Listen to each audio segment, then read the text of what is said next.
When CEO Victoria Cross destroyed Daniel Hayes in that boardroom, she never imagined she'd be begging at his door 12 hours later. Tonight, as lightning splits the Texas sky and her car dies on a flooded road, the Ice Queen finds herself clutching her terrified son, standing soaked on the porch of the man she just humiliated. One storm rages outside, another burns between them. Will pride triumph, or will desperation force two wounded souls to find shelter in each other? Stay with me until the end to see how far this storm takes them, and comment your city so I can see how far this story has traveled across the world.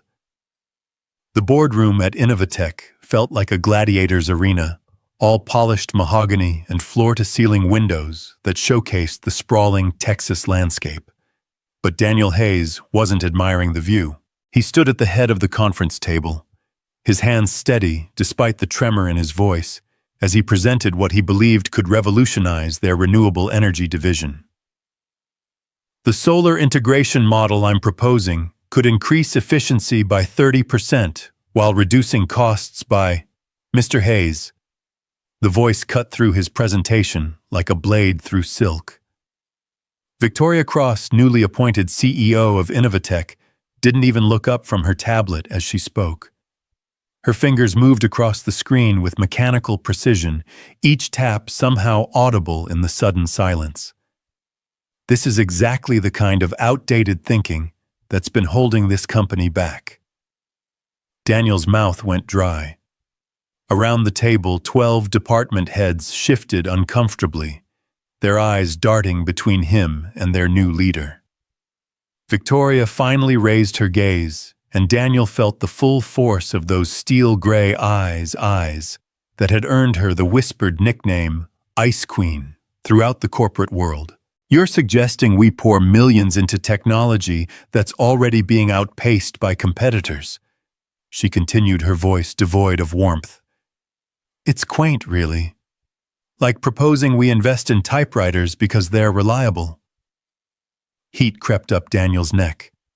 He'd spent 3 months perfecting this proposal, working late into countless nights after putting his 6-year-old daughter Emma to bed. With respect, Ms. Cross, if you'd look at the projected returns, I've seen enough. Victoria's manicured fingers drummed once against the table, a sound that somehow managed to convey both dismissal and disdain. This company needs vision, not nostalgia wrapped in spreadsheets. We're done here. The words hung in the air like smoke after an explosion. Daniel felt every pair of eyes in the room boring into him, witnessing his professional execution. His colleague Margaret Chen, who'd encouraged him to pursue this project, couldn't even meet his gaze. The marketing director studied his coffee cup as if it contained the secrets of the universe. Meeting adjourned, Victoria announced, already gathering her materials. Mr. Hayes, please see me in my office in 10 minutes. The rest of you, I expect the quarterly projections on my desk by 5. The room emptied with unusual haste, leaving Daniel standing alone at the presentation screen that still displayed his carefully crafted charts and graphs. 3 months of work reduced to digital ash in 15 minutes. He made his way to Victoria's corner office, each step feeling heavier than the last. Through the glass walls, he could see her on a phone call, gesturing sharply as she spoke. When she finally waved him in, her expression was unreadable. "Close the door," she said without looking up from her computer.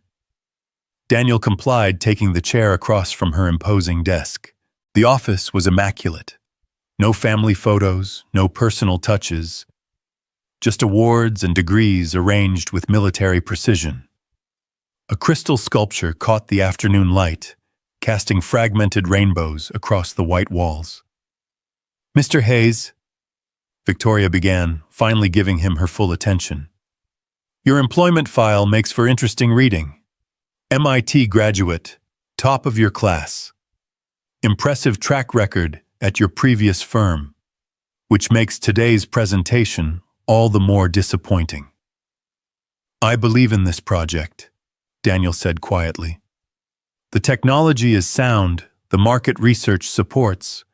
The market research is 18 months old. Victoria's interruption was surgical in its precision. In the renewable energy sector, that might as well be from the Jurassic period. You're thinking like an engineer when you need to think like a business leader. Daniel's jaw tightened. I am thinking like a business leader. One who believes in sustainable growth over quick profits. Something flickered in Victoria's eyes, surprise perhaps, or irritation. Sustainable growth requires staying ahead of the curve, not clinging to comfortable solutions. This company was bleeding money when I arrived. I wasn't brought in to play it safe. And I wasn't hired to abandon my principles. Daniel shot back immediately, regretting the words as they left his mouth. The temperature in the room seemed to drop 10 degrees. Victoria leaned back in her chair, studying him with the calculating gaze of a chess master contemplating her next move. Principles. She repeated the word, carrying a weight of mockery. How refreshingly naive. Tell me, Mr. Hayes, what exactly do you think happens to principals when quarterly reports show red ink and shareholders start demanding explanations? I think, Daniel said carefully, that companies who sacrifice long-term vision for short-term gains usually end up as cautionary tales in business school textbooks. For a moment, Victoria said nothing. Outside, storm clouds were gathering on the horizon, turning the Texas sky an ominous shade of gray. The first rumble of thunder rolled across the landscape like a distant warning. You're passionate, Victoria finally acknowledged. I'll give you that. But passion without pragmatism is just expensive idealism. I'm restructuring the renewable division. Your position will be reevaluated. The euphemism hit Daniel like a physical blow. In corporate speak, reevaluated was just a polite way of saying eliminated. He thought of Emma, of the mortgage payments, of the carefully budgeted life he'd built for them after Sarah's death. I see, he said, proud that his voice remained steady. And when might this reevaluation be complete? Soon. Victoria's attention had already returned to her computer screen. HR will be in touch. That's all. Daniel stood slowly, his hands clenched at his sides. At the door, he paused. For what it's worth, Ms. Cross, I hope your vision includes room for the people who built this company. They deserve better than to be dismissed as outdated thinking. He didn't wait for a response. The drive home took him through the heart of small-town Texas, past the diner where he and Emma shared pancakes every Saturday morning, past the library where Sarah used to volunteer, past the elementary school, where Emma was learning to read with the same fierce determination her mother had possessed. Everything familiar suddenly felt fragile, threatened by forces beyond his control. By the time he pulled into his driveway, the first fat raindrops were splattering against his windshield. The modest two-story house welcomed him with warm yellow light spilling from the kitchen windows. Mrs. Patterson, his elderly neighbor who watched Emma after school, waved from the front porch. "Storm's coming in fast," she called out. "Emma's been watching for you through the window for the past hour." "Thanks, Mrs. Patterson. I'll get her inside before it hits." The front door burst open before he could reach for his keys. Emma launched herself into his arms with the unrestrained joy that only 6-year-olds possessed, her dark curls bouncing as she peppered him with questions about his day. "Daddy, Daddy, Mrs. Patterson made cookies, and I only ate 2 because you said I have to save room for dinner. And we read about knights and dragons, and did you know that some dragons are actually nice and just misunderstood?" Daniel swept her up, inhaling the sweet scent of strawberry shampoo and chocolate chip cookies. For a moment, the weight of the day lifted from his shoulders. This was what mattered, not boardrooms or balance sheets, but the giggling little girl in his arms who looked at him like he could move mountains. 2 whole cookies. he said with mock seriousness. I'm not sure dinner can compete with that. I saved room, Emma protested, patting her stomach. See lots of space left for your spaghetti. My famous spaghetti it is then. Daniel set her down and ruffled her hair. Why don't you wash your hands while I say goodbye to Mrs. Patterson? As Emma skipped toward the bathroom, chattering to herself about knights and dragons, Daniel walked Mrs. Patterson to her car. The wind was picking up, sending fallen leaves skittering across the driveway in miniature tornadoes. She's been good as gold, the older woman said, pulling her sweater tighter. Though she did ask me 3 times when you'd be home.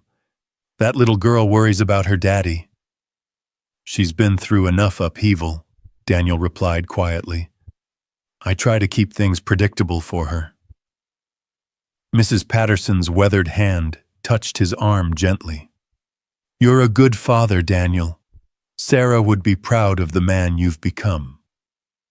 The unexpected mention of his late wife hit him like a sucker punch.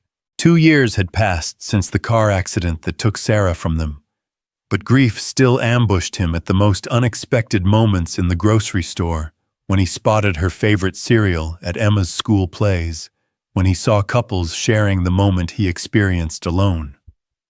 Thank you, he managed. Drive safely. This storm looks like it's going to be a big one.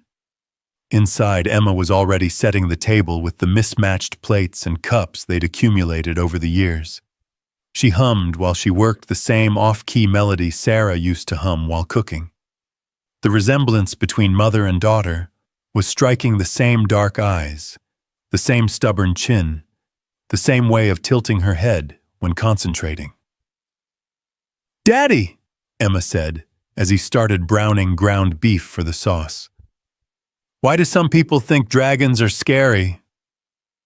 Daniel considered the question while adding onions to the pan.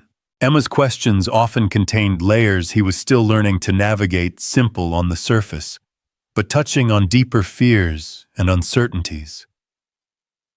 Well, he said carefully, I think sometimes people are afraid of things they don't understand. Dragons in stories are usually big and powerful and different from what people are used to. But that doesn't make them bad, right? Not necessarily. Sometimes the scariest-looking creatures turn out to have the biggest hearts.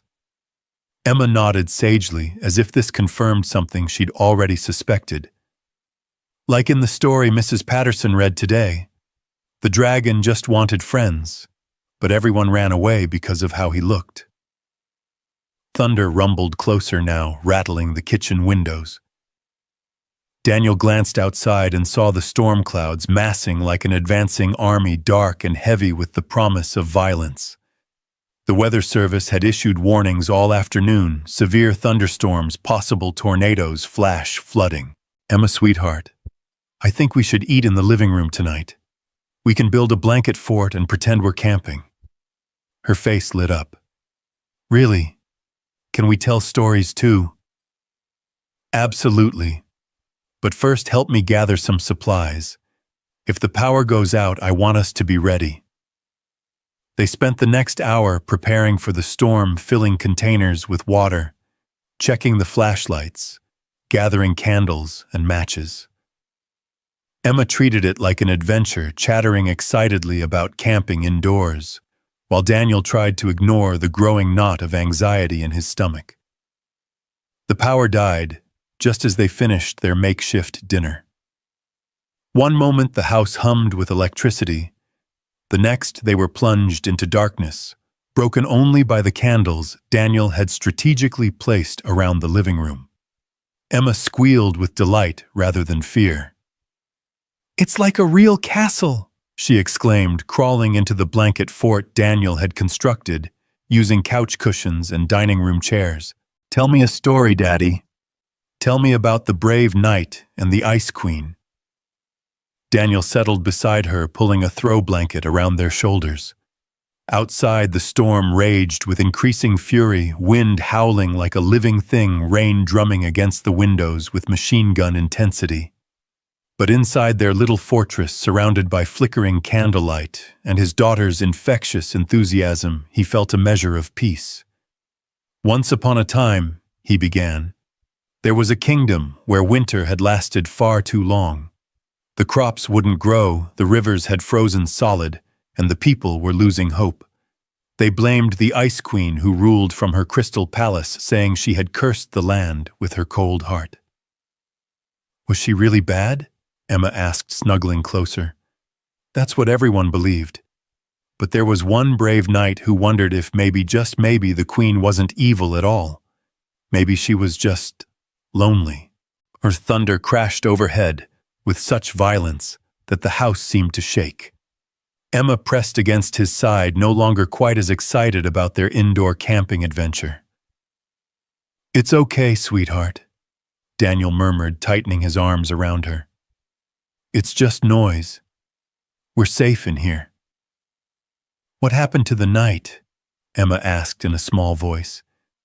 Did he save the Ice Queen?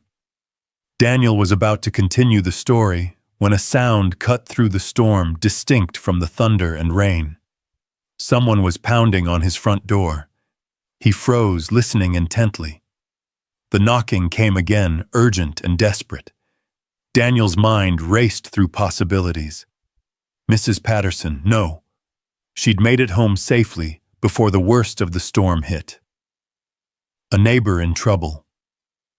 The nearest house was a quarter-mile away, and he couldn't imagine anyone venturing out in this weather unless it was a true emergency. Stay right here, Emma, he said, extracting himself from their blanket fort. I'm going to see who that is. Daddy, don't leave. Emma's voice carried a tremor of genuine fear now. I'll be right back, I promise. Just stay in the fort where it's safe. Daniel grabbed a flashlight and made his way through the darkened house to the front door. The pounding continued, growing more frantic. Through the frosted glass panel beside the door, he could make out two shapes, one tall, one much smaller. He flicked on the porch light, grateful that his backup generator was still running, and peered through the peephole. What he saw made his blood run cold. Victoria Cross stood on his doorstep, completely soaked, her usually perfect hair plastered to her skull. She was clutching a young boy, maybe 7 or 8 years old, who was shivering violently in her arms. Both of them looked like they'd been caught in the full fury of the storm. Daniel's hand hovered over the deadbolt. This was the woman who had humiliated him just hours ago, who had essentially fired him with corporate doublespeak and condescension. The woman who had dismissed his life's work as outdated thinking and made him feel like a fool in front of his colleagues. The irony was so bitter he could taste it. The Ice Queen standing on his doorstep like a beggar needing his help. The boy in her arms let out a small cry that pierced through Daniel's anger like an arrow through armor. Whatever Victoria had done to him, this child was innocent. And Daniel Hayes, despite his wounds and pride, was not the kind of man who could turn away from a scared child on a night like this. He turned the deadbolt and opened the door. The wind nearly ripped it from his hands, sending rain slashing into the entryway. Victoria stumbled forward, almost falling, as she tried to shelter the boy from the storm. "I'm sorry," she gasped, her voice barely audible over the howling wind. "My car. It died on the road, about a mile from here. The water was rising, and I didn't know where else." She looked up at him then, and Daniel saw something in her eyes he'd never expected to see from the Ice Queen vulnerability. Raw, desperate vulnerability. "Come in," he said, stepping aside, "before you both freeze to death."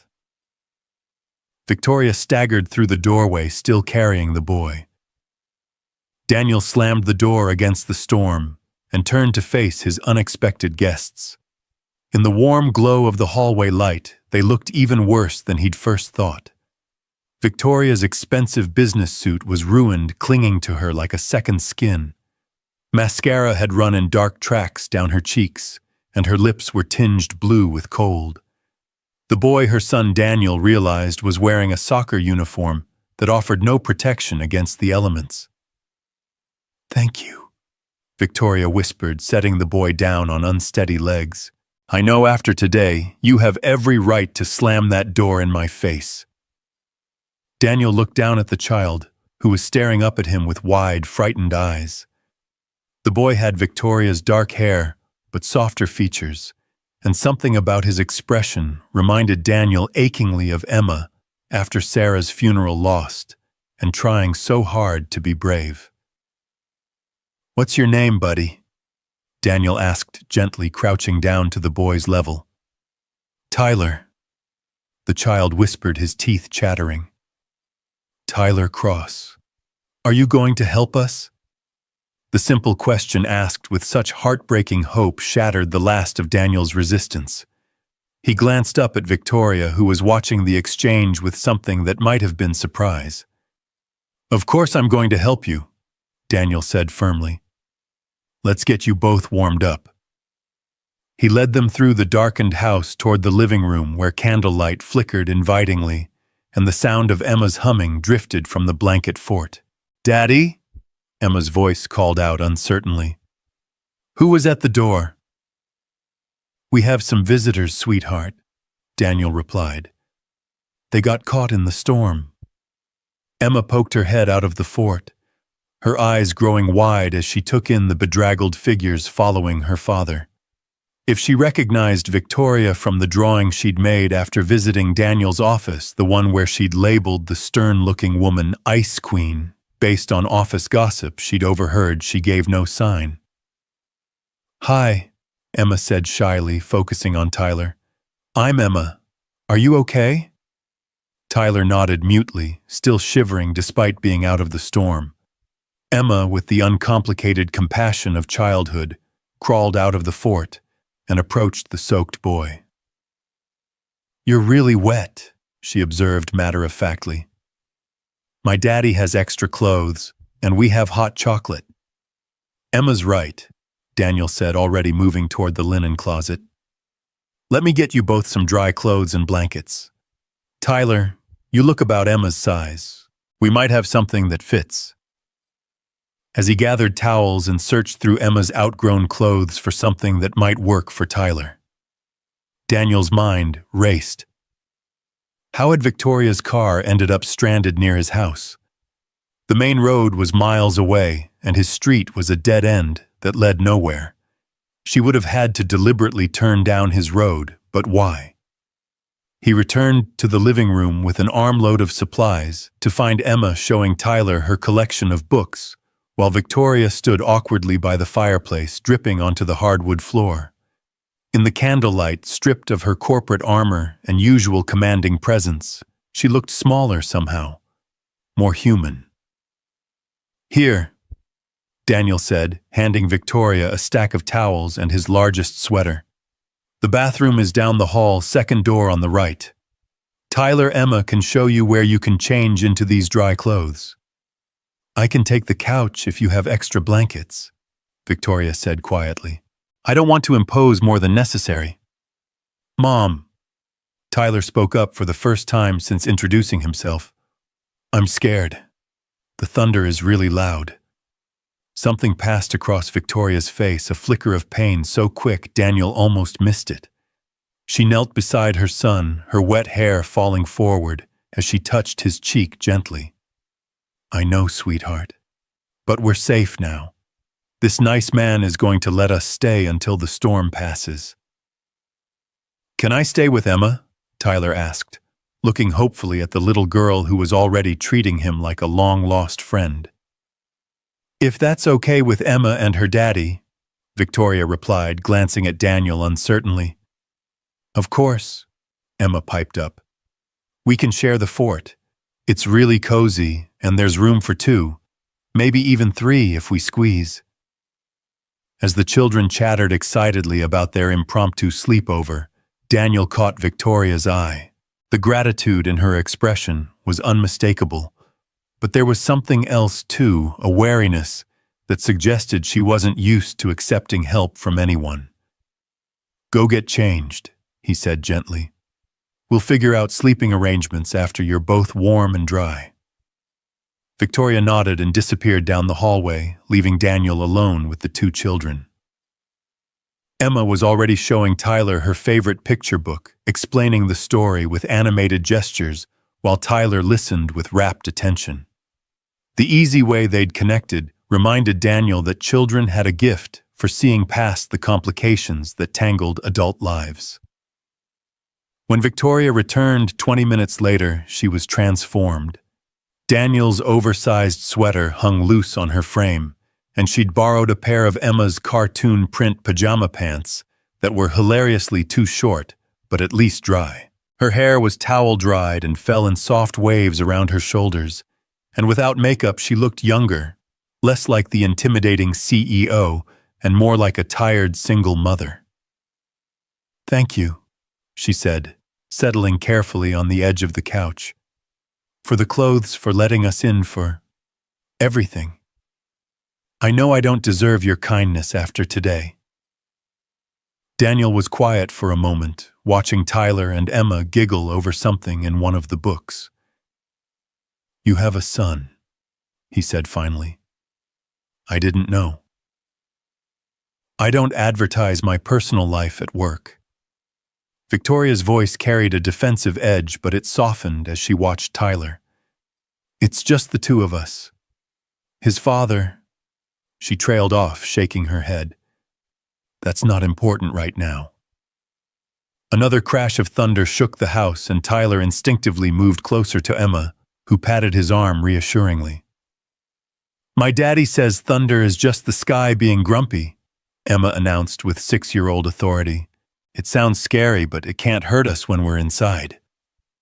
"That's right," Daniel agreed, settling into his armchair with a steaming mug of coffee he'd managed to prepare on his gas stove. "Sometimes loud noises are just that noise, nothing more." He offered Victoria a mug, which she accepted gratefully, wrapping her hands around it like it was a lifeline. "How did you end up on my street?" Daniel asked quietly, keeping his voice low so the children wouldn't overhear. "The main road is miles from here." Victoria's cheeks flushed, whether from the warm drink or embarrassment Daniel couldn't tell. "I was driving around," she admitted. "After what happened in the office, I couldn't concentrate on work. I kept thinking about what you said about principles and, I don't know, I wasn't paying attention to where I was going. You were driving around in a storm. It wasn't this bad when I left the office." Victoria's grip tightened on her mug. Tyler had a soccer game that got canceled, and he was disappointed. "I thought a drive might help both of us clear our heads. Then the rain started getting worse and my car started making strange noises. When it finally died, yours was the only house with lights on." Daniel nodded, though something about her explanation felt incomplete. People didn't usually drive 20 miles into unfamiliar neighborhoods just to clear their heads, especially not with their children in the car. But he didn't press the issue.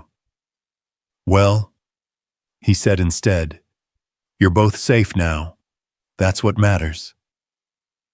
A comfortable silence fell over the room, broken only by the children's quiet chatter and the storm's continued assault on the house. Daniel found himself studying Victoria in the flickering candlelight, trying to reconcile this vulnerable woman with the ice-cold executive who had torn him apart just hours earlier. "Daddy," Emma called from the fort. "Tyler wants to hear the story about the knight and the Ice Queen. Can you tell it again?" Daniel felt heat creep up his neck as he glanced at Victoria, who raised an eyebrow with the first hint of amusement he'd seen from her all evening. "Ice Queen," she murmured. "How apropos." "It's just a fairy tale," Daniel said quickly. "Emma likes stories about brave knights and magical kingdoms." "I heard," Victoria replied, and there was something in her tone that Daniel couldn't quite decipher. "Please don't let me stop you. I'd be curious to hear how this particular story ends." Daniel looked at his daughter's expectant face, then at Tyler, who was watching him with the same hopeful expression. There was no graceful way out of this situation. Once upon a time, he began reluctantly, there was a knight who discovered that the Ice Queen everyone feared wasn't evil at all. She was just protecting herself the only way she knew how. But why did she need protecting? Emma asked, settling deeper into the fort, with Tyler beside her. Daniel's eyes met Victoria's across the room. She was watching him intently, as if the answer to his daughter's innocent question carried weight beyond fairy tale logic. Because, Daniel said slowly, sometimes when people get hurt badly enough, they build walls around their hearts. Ice walls that keep the cold in and everyone else out. The Queen thought that if she never let anyone close, she could never be hurt again. That sounds lonely, Tyler said quietly. It was very lonely, Daniel agreed. But the Queen had convinced herself that being alone was better than being hurt. What did the knight do? Emma pressed. Daniel hesitated, acutely aware that Victoria was hanging on every word. The knight realized that the Queen didn't need to be defeated. She needed to be understood. So instead of trying to break down her walls with force, he offered her something she'd almost forgotten existed. What, both children asked in unison. Kindness, Daniel said simply, without expecting anything in return. The room fell silent except for the storm outside. Victoria's eyes never left Daniel's face, and he saw something shifting in her expression, a crack in the ice perhaps, or the first tentative recognition of warmth. Did it work? Tyler asked. Did the Queen remember how to be warm? Daniel looked at Victoria, then at her son, then at his own daughter, who was waiting for him to finish the story. But the truth was, he didn't know how this particular fairy tale ended. It was still being written one unexpected moment at a time. I think, he said carefully, that's a story we'll have to finish another time.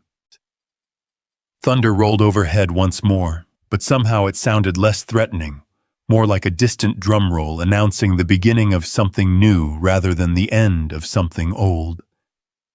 In the warm glow of candlelight, surrounded by the innocent trust of children and the fragile possibility of understanding, Daniel Hayes began to wonder if sometimes the most powerful storms weren't the ones that destroyed, but the ones that cleared the way for unexpected grace. Outside, the tempest raged on, but inside, in the space between silence and story, between pride and forgiveness, something was shifting. Something that neither the knight nor the Queen had planned for, but both were beginning to recognize as the rarest of gifts, a second chance. The wind had finally begun to settle into a steady rhythm against the windows, no longer the violent assault that had driven Victoria and Tyler to Daniel's door. Emma had fallen asleep, first curled up in the blanket fort, with one arm thrown protectively over Tyler, who followed her into slumber moments later. Their soft breathing created a peaceful counterpoint to the storm's diminishing fury. Daniel watched them sleep, these two children, who had found comfort in each other so easily, while their parents sat in careful silence across the room. Victoria had pulled her knees up to her chest on the couch, Daniel's oversized sweater making her look smaller and more vulnerable than he'd ever imagined possible. She stared into the flickering candle flames with an expression he couldn't quite read. "They look peaceful," Victoria said softly, breaking the silence that had stretched between them for nearly an hour. "Children have a gift for finding joy even in difficult circumstances," Daniel replied, keeping his voice low. Emma's been through more upheaval than any 6-year-old should have to endure, but she still believes in happy endings. Victoria's gaze shifted to him. Her mother, car accident 2 years ago. The words still felt like swallowing glass even after all this time. Drunk driver ran a red light. Emma was in the car but walked away without a scratch. Sometimes I think that makes it harder for her. Survivor's guilt is complicated enough for adults to process.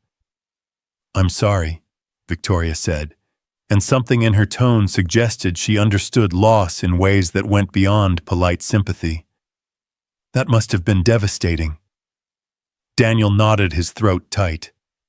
He rarely talked about Sarah with anyone outside his immediate circle, but something about the storm-induced intimacy of the moment loosened his usual guardedness. Sarah was the strongest person I knew. She would have handled single parenthood with grace and wisdom. I'm still figuring it out day by day. You're doing better than you think, Victoria said, watching Emma's peaceful face. She's clearly loved and secure. That doesn't happen by accident. The unexpected compliment caught Daniel off guard. He studied Victoria's profile in the candlelight, noting the way the harsh lines that usually defined her features had softened. Without the armor of her business attire and commanding presence, she looked almost ethereal, like someone who might indeed rule from a crystal palace, isolated and untouchable. "What about Tyler's father?" Daniel asked gently, then immediately regretted the question when Victoria's expression shuttered closed. "I'm sorry. That's none of my business." "No, it's—" Victoria sighed, running her fingers through her still damp hair. "It's complicated. Richard and I divorced when Tyler was 3. He's a brilliant surgeon who decided that being a father interfered with his career trajectory. He sends checks for child support, but hasn't seen Tyler in over a year." The pain in her voice was carefully controlled but unmistakable. Daniel felt an unexpected surge of anger toward a man he'd never met. What kind of father could walk away from a child like Tyler? "That's his loss," Daniel said firmly. "Tyler seems like an amazing kid." "He is," Victoria agreed, and for the first time since she'd arrived, her voice carried genuine warmth. "He's smart and kind and endlessly curious about everything. Sometimes I look at him and wonder how I got so lucky, and then I remember that I'm probably failing him in a dozen ways I don't even recognize." "Welcome to parenthood," Daniel said with a rueful smile. "The constant fear that you're permanently damaging them despite your best intentions." Victoria laughed softly, a sound Daniel had never heard from her before. It transformed her face, completely erasing years of carefully maintained professional distance. "Is that what this is? Because some days I feel like I'm drowning, and other days I'm convinced I'm the worst mother in history. You drove through a storm because Tyler was disappointed about his soccer game," Daniel pointed out. "That doesn't sound like a bad mother to me." "That's not exactly—" Victoria started, then stopped, her cheeks flushing again. "Actually, that's not entirely true." Daniel waited, sensing there was more to the story of how she'd ended up on his doorstep. "I wasn't just driving around aimlessly," Victoria admitted, her voice barely above a whisper. "After I left the office, I couldn't stop thinking about what happened in the boardroom. About what you said regarding principles and long-term vision. So I went home and did something I rarely do. I actually read your entire proposal instead of just skimming the executive summary." Daniel felt his pulse quicken. And I realized I made a mistake," Victoria said, meeting his eyes directly. "Your solar integration model isn't outdated at all. It's actually ahead of the curve in ways I didn't initially recognize. The efficiency algorithms you developed could revolutionize how we approach renewable energy storage and distribution." The admission hung between them like a bridge neither was sure they should cross. Daniel felt a complex mix of vindication and confusion. If Victoria had recognized the value of his work, had she humiliated him so publicly, then why things? He began. "Because I'm an idiot," Victoria said bluntly. Because I walked into that boardroom with my mind already made up about what needed to change, and I didn't give your presentation the attention it deserved. Because I've spent so many years building walls around myself that sometimes I attack before I think." The honesty in her voice was raw and unexpected. Daniel found himself leaning forward, drawn by this glimpse of the woman beneath the Ice Queen facade. "After I finished reading your proposal, I got in the car with Tyler and just started driving," Victoria continued. "I needed to think to figure out how to fix what I'd done without losing face completely. Tyler fell asleep in the passenger seat, and I kept driving until I realized I was on your street. I thought maybe I could find your house, figure out what to say, practice an apology that didn't sound completely inadequate." "You came here to apologize?" Daniel asked, incredulous. "I came here to try," Victoria corrected. "Then the storm hit, and my car died, and suddenly I was standing on your porch, looking like a drowned rat, asking for help from the man I'd just professionally humiliated. The irony wasn't lost on me." Thunder rumbled overhead again, but it sounded distant now, as if the storm was finally moving on toward other destinations. In the fort, Tyler stirred slightly, murmuring something in his sleep before settling back into peaceful slumber. "You know," Daniel said slowly, "when I opened that door and saw you standing there, my first instinct was to slam it shut and pretend I'd never seen you." Victoria's laugh was bitter. "I wouldn't have blamed you. I deserved that and worse. But then I saw Tyler," Daniel continued, "and I realized that whatever was between us shouldn't affect an innocent child who was scared and cold." "You're a better person than I am," Victoria said quietly. "If our positions were reversed, I'm not sure I would have been so generous." "You might surprise yourself," Daniel replied. "People can be capable of more grace than they think when it really matters." They fell silent again, but it was a different quality of silence, now less careful, more companionable. The candlelight flickered across their faces, creating an intimacy that felt both unexpected and somehow inevitable. "Tell me about her," Victoria said suddenly. "Your wife, what was she like?" Daniel's initial instinct was to deflect. He rarely discussed Sarah in detail with anyone, even close friends. But something about Victoria's quiet vulnerability, about the way she'd opened herself to judgment by admitting her mistakes, made him want to share. "Sarah was a teacher." He began, his voice soft with memory. "Second grade. She had this incredible ability to see potential in every child who walked into her classroom, even the ones other teachers had given up on. She used to say that every kid just needed someone to believe in them completely." "She sounds wonderful," Victoria said, and there was no trace of polite social convention in her voice, just genuine interest. "She was stubborn as hell," Daniel continued, surprising himself with a smile.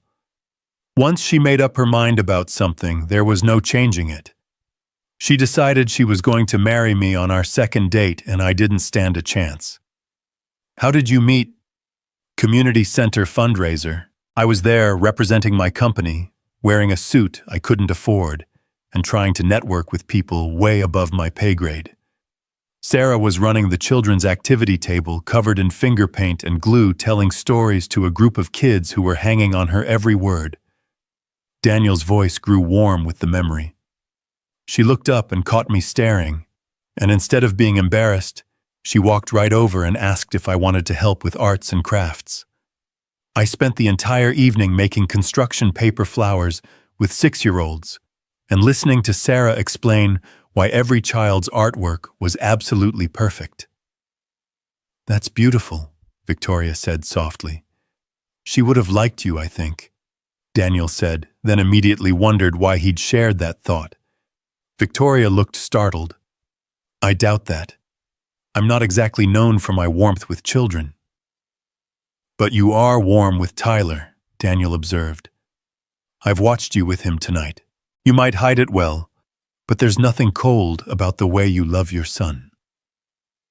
Victoria's eyes filled with unexpected tears.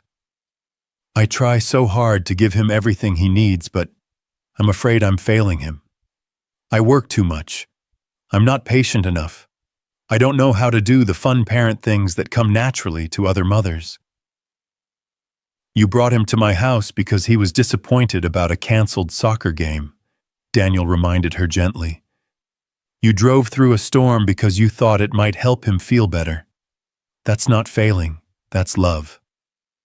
But look at him. Victoria gestured toward the sleeping children. He's more relaxed and happy with Emma and you in one evening than he's been at home in weeks. Maybe he'd be better off with his father or with foster parents who actually know what they're doing.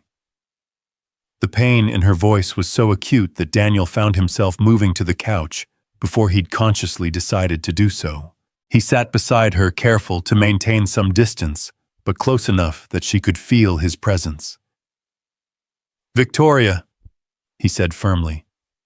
Every parent feels that way sometimes. The fact that you worry about whether you're good enough proves that you care deeply about Tyler's well-being. Bad parents don't lie awake at night wondering if they're screwing up their kids. How do you know I lie awake at night? Victoria asked with a watery smile. Because I do too, Daniel admitted. Every night. I wonder if Emma needs a mother figure, if I'm too protective or not protective enough, if I'm teaching her the right values or inadvertently passing on my own neuroses. Parenting is terrifying for everyone who takes it seriously. Victoria wiped her eyes with the back of her hand. You make it look so effortless, though. The way you talked to Emma, the way you handled Tyler's fear during the storm, you have natural instincts I feel like I'm completely lacking. Practice, Daniel said simply, and desperation. When Sarah died, I had to figure out how to be both parents to Emma. I made 1,000 mistakes in those first few months. I still make mistakes every day. Like what? Daniel considered the question seriously. Last week I let Emma eat ice cream for breakfast because she was crying about missing her mother, and I couldn't think of anything else to do. Last month I completely forgot about show and tell until Emma reminded me 5 minutes before school, so I wrapped up a stapler and told her to say it was her father's favorite office supply. Victoria laughed, a real laugh this time, full of genuine amusement. Did it work? She got an A+ and became the envy of every kid in her class. Apparently staplers are the height of sophistication in 2nd grade. I would never have thought of that, Victoria said, shaking her head. When Tyler has a problem, I try to solve it with logic and planning. It never occurs to me to just be creative and roll with it. Different approaches, Daniel said. Tyler probably benefits from having a mother who thinks strategically. Emma needs more structure than I sometimes provide. They sat in comfortable silence for a moment, watching their children sleep. The storm outside had settled into a gentle patter of rain against the windows, and the candles had burned down enough that the light was softer, more intimate. Can I ask you something? Victoria said eventually. Of course. In the office today, when you defended your proposal, you weren't really defending the project, were you? You were defending something bigger. Daniel considered her words carefully. What do you mean? The way you talked about sustainable growth and long-term vision, Victoria explained. It felt personal, like you were fighting for a principle that went beyond quarterly profits. I suppose I was, Daniel admitted. After Sarah died, I had to think seriously about what kind of legacy I wanted to leave for Emma, what kind of world I wanted her to inherit. It's easy to make decisions based on short-term gains when you don't have to look a 6-year-old in the eye and explain why adults chose profit over principle. Victoria was quiet for a long moment. I've never thought about business in those terms, she said finally. Legacy, I mean. I've always focused on the immediate challenges, the next quarter, the next acquisition, the next crisis to manage. It's hard to think long-term when you're in survival mode, Daniel observed. And from what I've heard, Innovatech was definitely in crisis when you arrived. Bleeding money and hemorrhaging talent, Victoria confirmed. The board brought me in specifically because I have a reputation for making hard decisions quickly. I've turned around 3 companies in the past 5 years by cutting costs and streamlining operations. That takes courage, Daniel acknowledged. But it also takes a toll, doesn't it? Being the person who always has to make the difficult choices. Victoria's smile was rueful. You have no idea. Do you know why they call me the Ice Queen? I assumed it was because of your leadership style, Daniel said diplomatically. Partially, Victoria agreed. But it's also because I've learned to turn off my emotions when I'm making business decisions. It's easier to fire 50 people if you don't think about their families, their mortgages, their children's college funds. It's easier to shut down a division if you don't consider the dreams and careers you're destroying. But you do think about those things, Daniel said with certainty. Otherwise, you wouldn't be sitting here questioning your decisions. I try not to, Victoria said quietly. But lately, especially since Tyler started asking more questions about my work, I've been wondering if I've become someone I don't recognize. Someone my son might not be proud to call his mother. The vulnerability in her admission was breathtaking. Daniel found himself studying her face in the candlelight, seeing past the polished exterior to the woman beneath a mother who worked too hard and worried too much, who carried the weight of impossible decisions and tried to shield her son from the cost of her choices. Tyler adores you, Daniel said firmly. I've watched him tonight, and there's no question about how much he loves and trusts you. Whatever else you might doubt about yourself, don't doubt that. Even when I work 16-hour days and miss his school plays because of board meetings. Even then, Daniel confirmed. Children are remarkably resilient and forgiving, especially when they know they're loved unconditionally. Victoria's eyes filled with tears again, but this time she didn't try to hide them. I don't know how to be softer, she whispered. I've spent so many years building armor around myself that I'm not sure there's anything underneath anymore. There is, Daniel said with quiet conviction. I've seen glimpses of it tonight. The way you held Tyler during the storm, the way you admitted your mistakes about my proposal, the way you're sitting here questioning whether you're good enough for your son. That's not armor talking, that's your heart. Victoria looked at him then with an expression that was equal parts gratitude and disbelief. How do you do that? Do what? See good in people who don't deserve it. Offer kindness to someone who treated you terribly. I humiliated you in front of your colleagues, essentially fired you, and you still opened your door when I needed help. Daniel was quiet for a moment, considering his answer. I suppose it's because I've learned that holding on to anger only hurts the person carrying it, and because everyone deserves the chance to be more than their worst moment. Even ice queens, Victoria asked with a tentative smile. Especially ice queens, Daniel replied. After all, ice is just water that's been through difficult circumstances. It can always melt again under the right conditions. Victoria's laugh was soft and surprised. Did you just quote my own fairy tale back to me? Sometimes the best wisdom comes wrapped in stories children can understand, Daniel said. Emma's taught me that the most profound truths are often the simplest ones. They fell into silence again, but the quality of quiet between them had shifted once more. There was an awareness now, a recognition of something unnamed but undeniable building in the space between them. Victoria tucked her feet under herself and turned slightly on the couch, facing Daniel more directly. "What happens now?" she asked. "With your job, I mean. I can't exactly undo what happened in the boardroom today." "I'm not sure," Daniel admitted. "I suppose I'll update my resume and start looking for something new. It might actually be a blessing in disguise. Emma and I could use a fresh start." "Or," Victoria said carefully, "you could give me a chance to make this right." Daniel raised an eyebrow. "What do you mean?" "I mean that your proposal deserves a fair hearing from people who understand its potential. I mean that Innovatech needs someone with your vision and integrity, even if I was too proud and stubborn to recognize it initially." "Victoria, I'm serious," she interrupted, leaning forward with sudden intensity.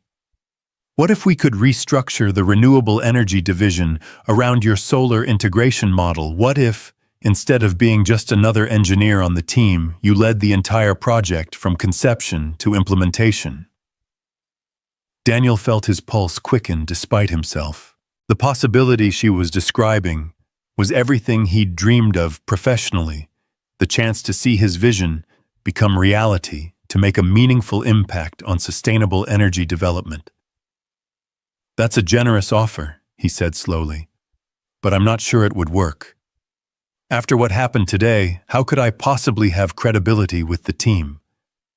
"Because I would make it clear that I was wrong," Victoria said firmly, "publicly and unequivocally, because I would give you the authority and resources to prove that your approach can work." "And if it fails?" Victoria's smile was wry. "Then we'll fail together.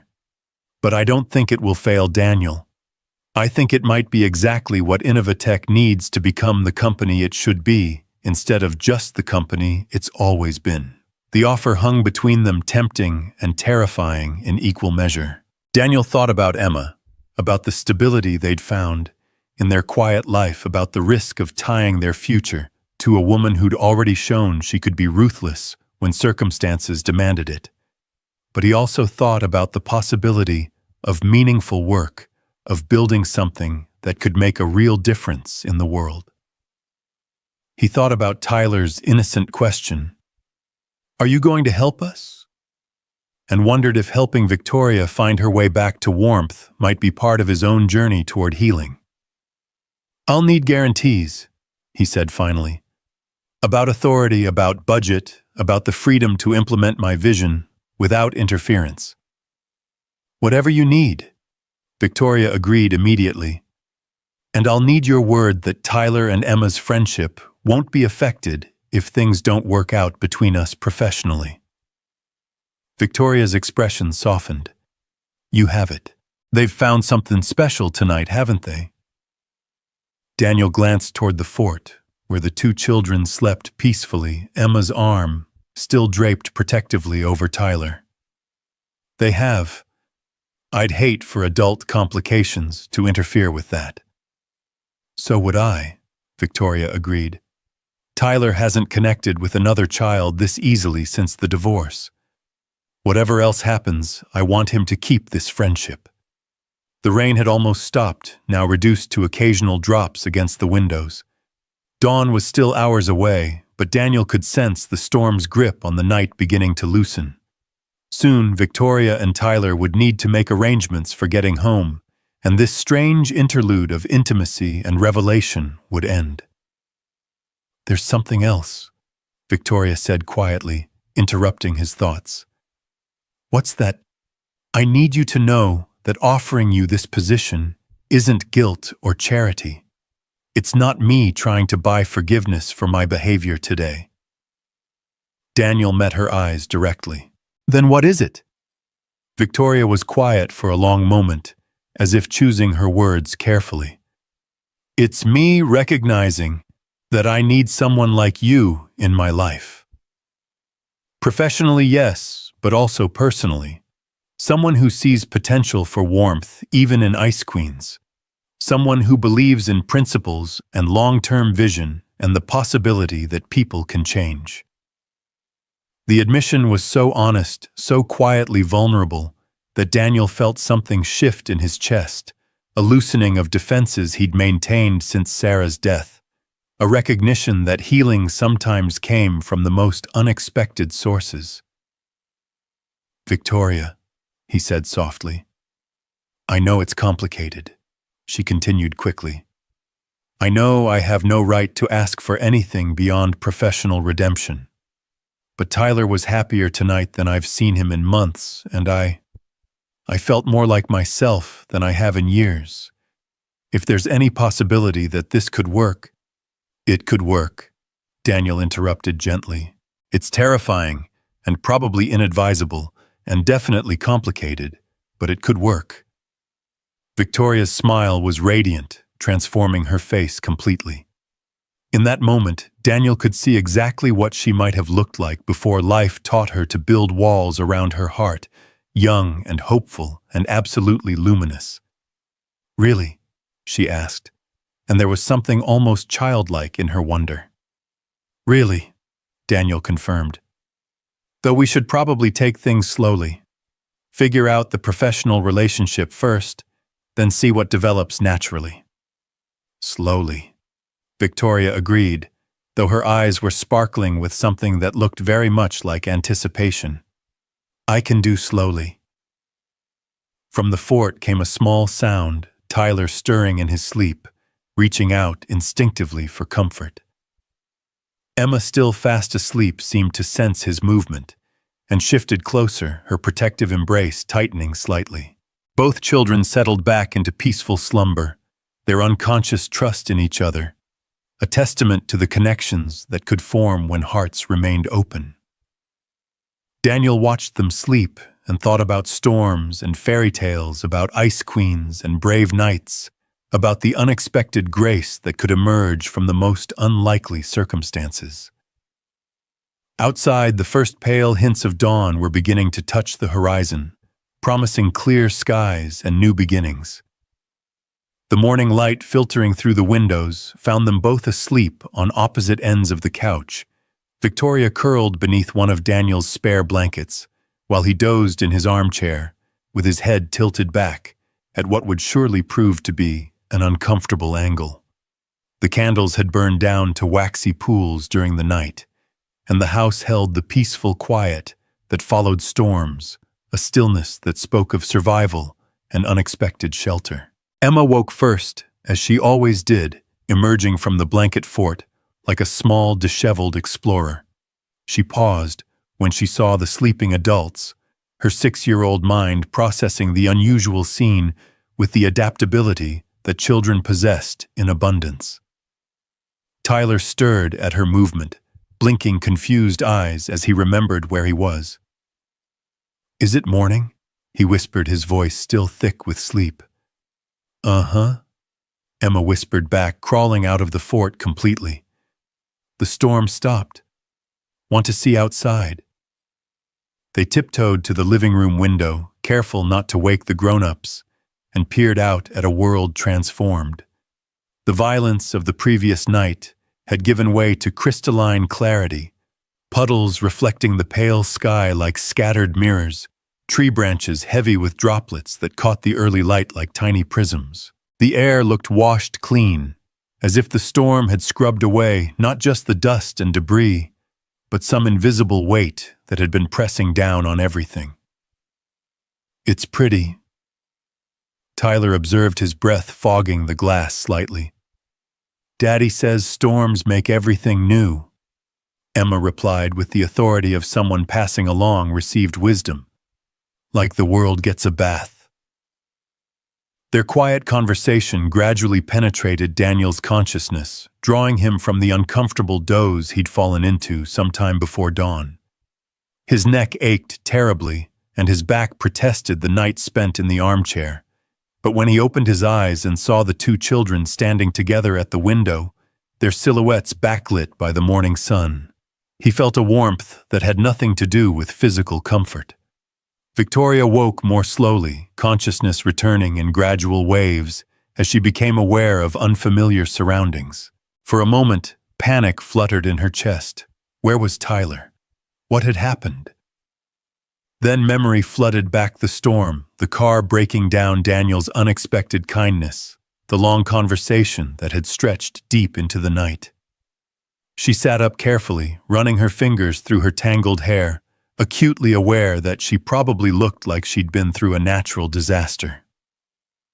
"Good morning," Daniel said softly, his voice rough with sleep, but carrying genuine warmth. "Good morning," Victoria replied, then glanced toward the window where their children stood. "Did we really sleep on your couch all night?" "Looks like it," Daniel said, stretching with a grimace. "Though I think my chiropractor is going to have some strong words about my choice of sleeping arrangements." Tyler turned from the window and ran to his mother, climbing onto the couch beside her with the easy affection that made Victoria's heart squeeze tight.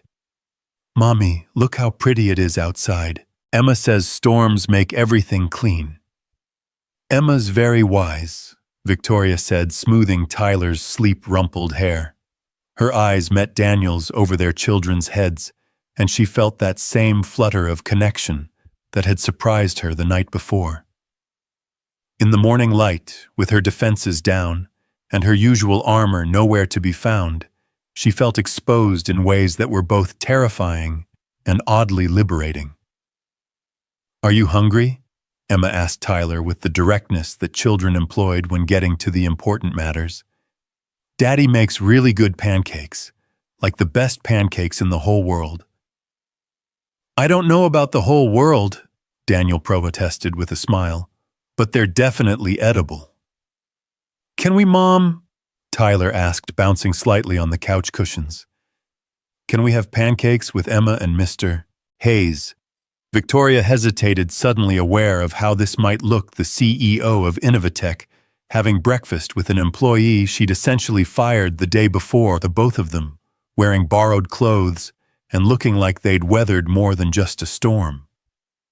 But then she looked at Tyler's hopeful face, at Emma's enthusiastic nodding, and realized that what other people might think mattered far less than the happiness of these two children who had found such easy friendship. "If Mr. Hayes doesn't mind cooking for additional guests," she said carefully. "It would be my pleasure," Daniel replied, and Victoria could tell he meant it. Besides, pancakes are definitely better with an audience. The kitchen filled with a different kind of warmth as Daniel moved efficiently around the space, Emma chattering constantly, while she helped by setting the table with mismatched plates and cups. Tyler watched everything with wide-eyed fascination, clearly unaccustomed to the casual chaos of a kitchen where cooking was an adventure rather than a chore to be completed as quickly as possible. Victoria found herself studying Daniel as he worked, noting the way he included both children in the process, without making them feel like they were in the way. Emma measured flour with intense concentration, while Tyler was given the important job of counting out the correct number of chocolate chips. There was something deeply appealing about watching him move through his domestic routine, a man comfortable in his own space, confident in his ability to create something nurturing and good. "Mom never lets me help cook," Tyler confided to Emma in a stage whisper that carried clearly across the kitchen. Victoria felt heat creep up her neck. It was true she rarely cooked anything more complicated than microwave dinners or takeout, and when she did attempt to prepare actual meals, she approached the task with the same efficiency-focused mindset she brought to everything else. The idea of letting Tyler assist with all the spills and messes that would inevitably result had always seemed counterproductive. "Maybe your mom just hasn't had the right teacher," Daniel said diplomatically, catching Victoria's embarrassed expression. "Cooking is more fun when you have helpers, but it definitely takes longer." "I have time," Victoria said quietly, surprising herself with the admission. It wasn't entirely true, her schedule was as packed as ever, but something about the warm domestic scene unfolding around her made her want to create space for these kinds of moments. "Really?" Tyler asked, his face lighting up with excitement. "You'd let me help cook dinner sometimes. I think we could arrange that." Victoria agreed, then looked at Daniel. Though I might need some guidance. My culinary skills are somewhat limited. Everyone starts somewhere, Daniel said, flipping a perfect golden pancake with practiced ease. Emma and I learned together after we had to figure out a lot of things together. The reference to his wife's death was gentle but present, acknowledging the loss without dwelling on it. Victoria found herself wondering about the early days of Daniel's single parenthood, the overwhelming responsibility of suddenly being everything to a grieving child while managing his own grief. Were you scared? Tyler asked with the innocent directness that children wielded like a superpower. When you had to take care of Emma all by yourself? Daniel paused in his pancake flipping, considering the question seriously. Very scared, he admitted. I didn't know if I was strong enough or smart enough to be everything Emma needed. But you were, Emma chimed in loyally. You're the best daddy ever. I don't know about that, Daniel said, ruffling her hair. But I try my best every day, and that seems to be enough. Victoria felt something twist in her chest at the simple honesty of his words. She thought about her own fears, her constant worry that she was failing Tyler in ways she couldn't even identify. There was something both humbling and encouraging about Daniel's admission that he'd been scared too, that competent parenting wasn't about the absence of fear, but about continuing to show up despite it. What about you, Ms. Cross? Emma asked with the fearless curiosity of childhood. Do you get scared sometimes? The question caught Victoria off guard. In her professional life, admitting fear was tantamount to showing weakness, something that could be exploited by competitors or undermine her authority with subordinates. But here in this sun-filled kitchen with syrup warming on the stove and children's laughter echoing off the walls, the truth seemed safer somehow. All the time, she said honestly, especially when it comes to taking care of Tyler. I want to be the best mom I can be, but sometimes I feel like I don't know what I'm doing. Tyler slipped off his chair and came around the table to hug her, his small arms wrapping around her waist with fierce affection. You're doing good, Mom, he said seriously. You always make sure I have everything I need, and you read me stories, and you never get mad when I ask too many questions. Victoria's eyes filled with unexpected tears. In her constant striving for perfection, she often lost sight of what she was already doing right. Tyler's simple acceptance, his unwavering faith in her love despite her imperfections, was both a gift and a revelation. Thank you, sweetheart, she whispered, holding him tight. Daniel watched the exchange while sliding pancakes onto plates, something warm and complicated stirring in his chest. There was such genuine love between Victoria and Tyler, such clear devotion beneath her insecurities about her parenting abilities. He thought about Emma's occasional questions about why some kids had mommies and others didn't, her wistful observations about families that looked different from theirs. Pancakes are ready, he announced, carrying plates to the table with a flourish that made both children applaud. The meal that followed was unlike anything Victoria had experienced in years. There was no rushing, no checking phones or mental rehearsal of the day's agenda. Instead, there was Tyler's delighted discovery that pancakes could be cut into fun shapes, Emma's elaborate storytelling about the adventures of Pancake Princess and Syrup Dragon, and the kind of meandering conversation that happened when no one was watching the clock. These are the best pancakes in the universe, Tyler declared through a mouthful of food. Even better than the ones at IHOP. High praise indeed, Daniel said solemnly.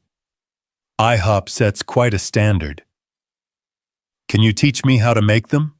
Tyler asked eagerly. Then I could make breakfast for Mom sometimes. I think that's an excellent idea, Daniel replied, glancing at Victoria. Your mom could help too. It's always more fun with a team. The casual way he included her in future plans, as if there was no question that there would be more mornings like this sent a flutter of something that might have been hope through Victoria's chest. She'd spent so many years focused on professional achievement that she'd almost forgotten what it felt like to anticipate simple domestic pleasures. "What do you do for work, Mr. Hayes?" Tyler asked, apparently having exhausted the topic of pancakes and moved on to broader inquiries. Daniel and Victoria exchanged a quick glance. The professional complications of their situation suddenly seemed very present, a reminder that the outside world would eventually intrude on this peaceful bubble they'd created. "I work with your mom," Daniel said carefully. "I'm an engineer. I design systems that help create clean energy." "Like solar panels?" Tyler asked, perking up with interest. "Exactly like solar panels," Daniel confirmed, surprised by the boy's knowledge. "Tyler's very interested in environmental science," Victoria explained. "He's been asking questions about renewable energy since he learned about climate change at school." "Is it true that solar panels can power whole houses?" Tyler asked eagerly. "Even at night?" Daniel's face lit up with enthusiasm. This was clearly a subject he was passionate about, and Tyler's genuine curiosity was the perfect audience for his expertise. "With the right storage systems, absolutely. In fact, I've been working on a project that could make solar energy much more efficient and cost-effective." "Tell me everything," Tyler demanded, leaning forward with rapt attention. For the next 20 minutes, Daniel explained solar energy concepts in terms that an 8-year-old could understand, drawing diagrams on napkins and using Emma's toy blocks to demonstrate energy storage principles. Victoria found herself drawn into the conversation, asking questions of her own as she began to understand the true scope and potential of the project she'd so hastily dismissed. "So your system could actually store excess energy during peak sunlight hours and redistribute it during periods of high demand?" She asked, her business mind automatically calculating the implications. "Exactly," Daniel said, his eyes bright with the passion that had driven him to work countless late nights perfecting his proposal. "And the beauty is that it scales from individual homes to entire neighborhoods to commercial applications. The cost savings alone would be revolutionary," Victoria mused, then caught herself. "I'm sorry, I don't mean to turn breakfast into a business meeting." "It's not a business meeting if we're all still in our pajamas," Emma pointed out with 6-year-old logic, which made Tyler giggle. "Emma has a point," Daniel agreed. "Besides, it's nice to talk about the project with someone who understands the technical implications." Victoria felt that familiar thrill she got when encountering a truly innovative business concept, but this time it was tempered by something else: pride in Daniel's vision. Excitement about the possibility of working together on something meaningful, and underneath it all, a growing awareness of how much she respected this man who could explain complex engineering concepts to children while making perfect pancakes and creating a space where everyone felt valued and heard. "I have an idea," Tyler said, suddenly interrupting her thoughts. "Since you both work on solar energy, and Emma's dad is really smart, and you're really smart too, Mom, why don't you work together? Then you could make the best solar panels ever, and Emma and I could be friends, and everybody would be happy." The innocent suggestion hung in the air, like a challenge to the complicated adult world of professional hierarchies and office politics. Out of the mouths of babes, Victoria thought, remembering how she'd offered Daniel exactly that possibility just hours earlier. "That's not a bad idea," she said, carefully watching Daniel's reaction. "What do you think, Mr. Hayes? Could you see yourself working on a team with your boss?" "I think," Daniel said slowly, "that depends on whether the boss is willing to listen to ideas that might challenge conventional thinking." "And I think," Victoria replied, "that depends on whether the engineer is willing to work with someone who's made some pretty significant mistakes in judgment." "What kind of mistakes?" Emma asked, with the radar for adult subtext that children seem to develop around age 6. Victoria and Daniel looked at each other, and Victoria made a decision that surprised herself with its spontaneity. "Well," she said, "yesterday I was very rude to your daddy at work. I didn't listen carefully to his ideas, and I said some things that hurt his feelings. I was wrong, and I owe him an apology." Emma considered this information seriously. "Did you say you were sorry?" "I did," Victoria confirmed, "and I hope he can forgive me." Emma looked at her father expectantly. Daniel smiled and extended his hand across the table to Victoria in a gesture that was both professional and somehow more intimate than a handshake had any right to be. "Apology accepted," he said formally, then winked at Emma. "Besides, everyone deserves a second chance.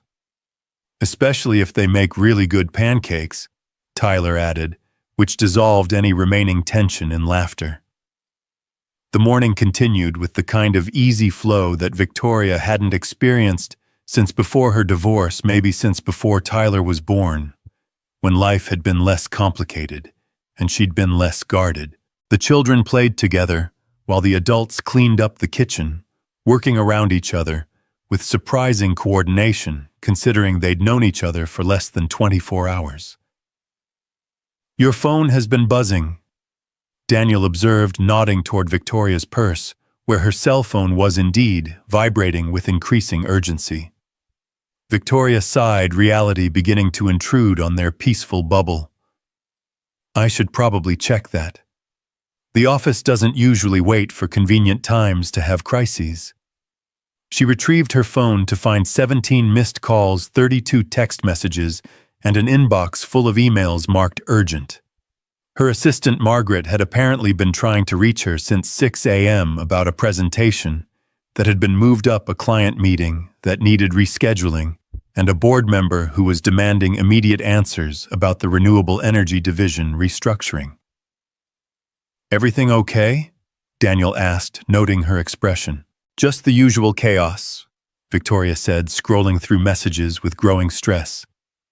"I was supposed to present revised budget projections to the board this afternoon, but apparently the meeting's been moved to 10 a.m. and I haven't even—" She stopped, looking at Daniel with sudden realization. "Actually, this might be perfect timing." "How so?"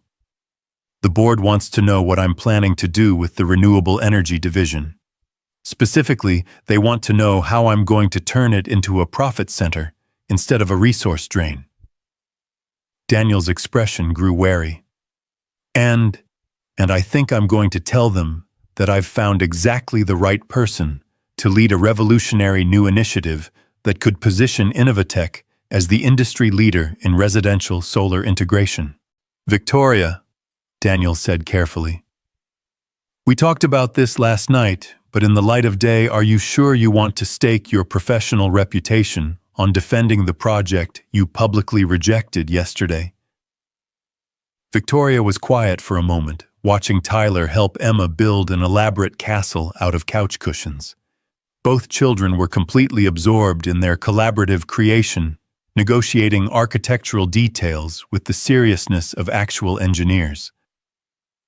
"I've spent the last 5 years making safe decisions," she said finally. "Cutting costs, streamlining operations, minimizing risk. It's served me well professionally, but I'm starting to wonder if playing it safe has cost me more than I realized." She looked at Daniel directly, her voice growing stronger with conviction. "Your project isn't safe, Daniel.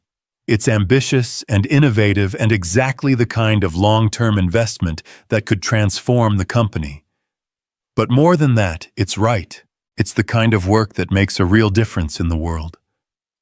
And if the board doesn't see it that way?" Victoria's smile was rueful but determined. "Then maybe it's time for me to find a company that shares my values instead of compromising my values to fit the company." The admission surprised them both. Victoria had spent her entire career climbing the corporate ladder, making the strategic moves and difficult decisions that established her reputation as a turnaround specialist.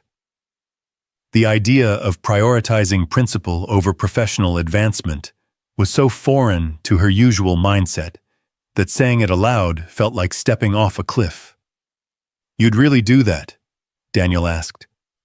"Risk your position to support a project that you rejected 24 hours ago?"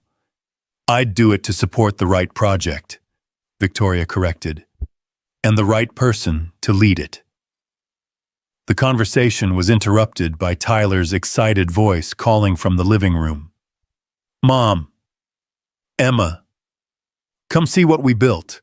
They walked into the living room to find an impressive fort constructed from couch cushions, dining room chairs, and what appeared to be every blanket in the house. Tyler and Emma stood proudly beside their creation, beaming with the satisfaction of successful collaboration. "It's got 2 rooms," Emma explained, pointing to the architectural features. "One for playing and one for reading, and Tyler made it so the roof won't fall down." "It's an engineering marvel," Daniel said seriously, examining their work with the gravity it deserved. "Very sound structural principles." "Can we play in it some more?" Tyler asked hopefully. "Before we have to go home." Victoria glanced at her phone again, calculating drive time and meeting preparation requirements. The responsible thing would be to leave immediately to focus on damage control and professional obligations. But watching Tyler's face, seeing how relaxed and happy he was, she found herself reluctant to end this interlude of peace. "We do need to leave soon," she said gently, "but maybe we could play for a little while longer." The next hour passed too quickly, filled with elaborate games that required both adult participation and serious commitment to the children's imaginative scenarios. Victoria found herself crawling through blanket tunnels and defending the cushion castle from attacks by stuffed animal dragons, laughing in ways she couldn't remember doing since Tyler was very small. Daniel watched her gradual transformation with fascination and growing tenderness. This was the woman who existed beneath the professional armor, playful and genuinely engaged, quick to laugh and completely present in the moment. He could see why Tyler adored her, could imagine what she might have been like before life taught her to guard her heart so carefully. When it was finally time to leave, the goodbyes were more complex than simple politeness required. The children extracted promises of future playdates, with the persistence that only 8-year-olds possessed, while the adults navigated the more complicated territory of professional and personal possibilities.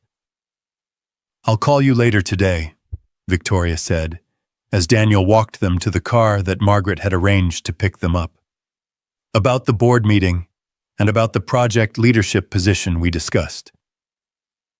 "Victoria," Daniel said quietly, "are you absolutely certain about this? Once you present my project to the board as a serious initiative, there's no taking it back. Your professional reputation will be tied to its success or failure." Victoria looked at him for a long moment, then at Tyler, who was already buckled into the car seat and waving enthusiastically at Emma through the window. "Some things are worth the risk," she said simply. "This is one of them." As the car pulled away, Daniel stood in his driveway, with Emma's hand in his, watching, until the taillights disappeared around the corner. The morning sun was higher now, promising a beautiful day after the storm's violence, and the air smelled clean and full of possibility. "I like Tyler," Emma announced, swinging their joined hands contentedly. "And I like his mom, too. She's not really an ice queen at all, is she, Daddy?" "No, sweetheart," Daniel replied, thinking about Victoria's laughter during their cushion fort adventures, the tears in her eyes when Tyler had hugged her, the determined set of her jaw when she'd talked about risking her career for the right principles. "I don't think she's an ice queen at all. I think she's just been waiting for the right reason to let her heart thaw." Back in the car, Tyler chattered excitedly, about everything they'd done, everything they'd learned, and all the ways Emma was the best friend he'd ever had.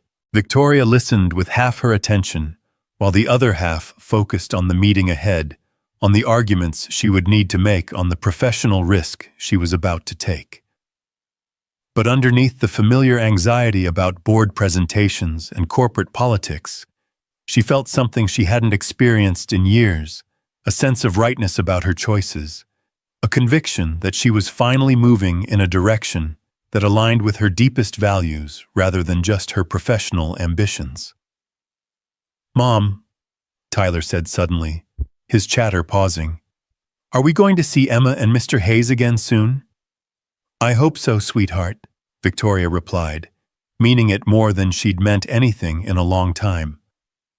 "Good," Tyler said with satisfaction, then returned to his detailed recounting of pancake-making techniques and solar panel science.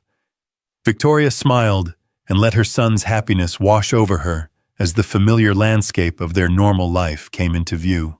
In a few hours, she would walk into that boardroom and stake her career on a project she'd rejected, defend a man she'd humiliated, and argue for the kind of long-term vision that corporate boards were notoriously skeptical about. It should have terrified her. Instead, for the first time in years, Victoria Cross felt like she was exactly where she belonged, not in spite of the risk, but because of it. Some storms, she was beginning to understand, didn't just clear the air. They cleared the path toward the person you were always meant to become. The morning sun climbed higher, burning away the last traces of the storm clouds, and somewhere between her sleeping son's contented breathing and the memory of Daniel's quiet strength, Victoria began to believe that ice queens could indeed learn to be warm again. They just needed the right night to show them the way. The Innovatech boardroom felt different this time, though Victoria couldn't quite put her finger on why. Perhaps it was the way the late morning sunlight streamed through the floor-to-ceiling windows, casting everything in sharper relief than the artificial lighting had managed the day before. Or perhaps it was simply that she was seeing the familiar space through different eyes that had spent the night watching candlelight flicker across her son's peaceful face and listening to a man speak about principles worth defending. She'd had exactly 47 minutes to prepare for this presentation. After dropping Tyler at school, 47 minutes to shower change into her usual armor of tailored suit and controlled confidence and construct an argument that would either salvage her career or destroy it completely. The irony wasn't lost on her that she was about to defend a project she'd dismissed with such public certainty just 24 hours earlier. The board members filed in with their usual mixture of corporate gravitas and barely concealed impatience. Richard Thornton, the silver-haired chairman, who'd hired her specifically for her reputation as a ruthless cost-cutter, took his seat at the head of the table with the expression of a man expecting to hear exactly what he wanted to hear. Margaret Chen, the only other woman on the board, offered Victoria a supportive nod that somehow managed to convey both solidarity and concern. "Victoria," Thornton began without preamble, "we're here because the renewable energy division continues to hemorrhage money while our competitors are posting record profits in that sector. Yesterday you indicated you had a plan to either turn that division around or eliminate it entirely. Which is it going to be?" Victoria stood at the presentation screen, her hands steady despite the magnitude of what she was about to attempt. Behind her, Daniel's carefully crafted charts and projections waited to be revealed, the same data she'd dismissed as outdated thinking, now reframed as visionary innovation. "Gentlemen, Margaret," she began, "I'm here to present an opportunity that could position Innovatech as the industry leader in residential solar integration within 18 months. The subtle shift in the room's energy was immediate. They'd expected her to announce cuts and closures, not expansion and investment. The renewable energy division isn't failing because there's no market for our services. Victoria continued, clicking to her first slide. It's failing because we've been approaching that market with incremental improvements instead of revolutionary solutions. She paused, letting that sink in, before revealing Daniel's efficiency projections. The numbers were striking, even to her business-focused mind: 30% increased efficiency, 40% reduced installation costs, scalable from residential to commercial applications. These projections are impressive, board member James Walsh said skeptically. But who developed this technology? I don't recognize the research team. The technology was developed by Daniel Hayes, a senior engineer in our renewable division. Victoria replied, surprised by how easily his name came to her lips. How naturally she shifted into advocacy mode. He's been working on solar integration algorithms that could revolutionize how we approach energy storage and distribution. Hayes, Thornton mused, consulting his notes. Isn't he the employee you were planning to reevaluate? Victoria felt heat creep up her neck, but she maintained her composure. He is. And that was a mistake on my part, a significant one that could have cost us the most innovative project our renewable division has ever produced. The admission of error hung in the boardroom air like smoke after an explosion. CEOs of Victoria's caliber didn't typically confess to mistakes in front of boards of directors, especially not mistakes made not less than 24 hours earlier. Victoria, Margaret Chen said carefully, help us understand what changed between yesterday and today. Victoria had anticipated this question during her hurried preparation, but she still found herself hesitating. How could she explain that a storm had stranded her at the home of a man she'd humiliated, that watching him make pancakes for their children had somehow revealed the short-sightedness of her business strategy? How could she describe the way his quiet integrity had illuminated her own professional compromises? I took the time to thoroughly review Hayes's complete proposal instead of just the executive summary, she said, which was true even if it wasn't the complete truth. What I discovered was a comprehensive approach to solar integration that addresses every major obstacle currently limiting residential adoption. She clicked through Daniel's technical specifications, his market analysis, his projected implementation timeline. With each slide, she felt her confidence growing, not because she was delivering a polished presentation, but because she was finally advocating for something she genuinely believed in. The initial investment would be substantial, she acknowledged, approximately $12 million over the first year for research and development, team expansion, and pilot program implementation. But the projected returns are equally substantial. Conservative estimates show we could capture 15% of the residential solar market within 3 years. 15% seems optimistic, Walsh interjected. What makes you think we can compete with established players like Tesla and SunPower? Because they're not offering what Hayes has developed, Victoria replied with conviction that surprised even her. They're selling solar panels and hoping customers figure out the rest. Hayes's system is a complete energy management solution that thinks ahead, stores efficiently, and adapts to usage patterns in real time. She realized as she spoke that she was no longer just reciting technical specifications. She was sharing Daniel's vision as she'd come to understand it. His passion for creating technology that could actually make a difference had somehow become infectious even in the sterile environment of corporate decision-making. And you're confident Hayes can deliver on these projections? Thornton asked.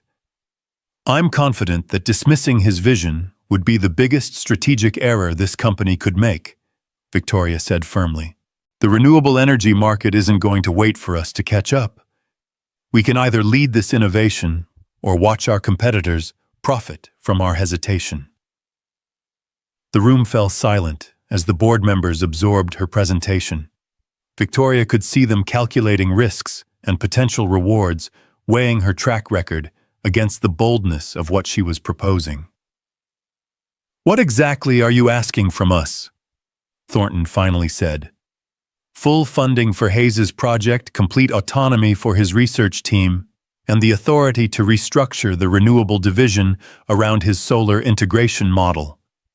Victoria replied without hesitation.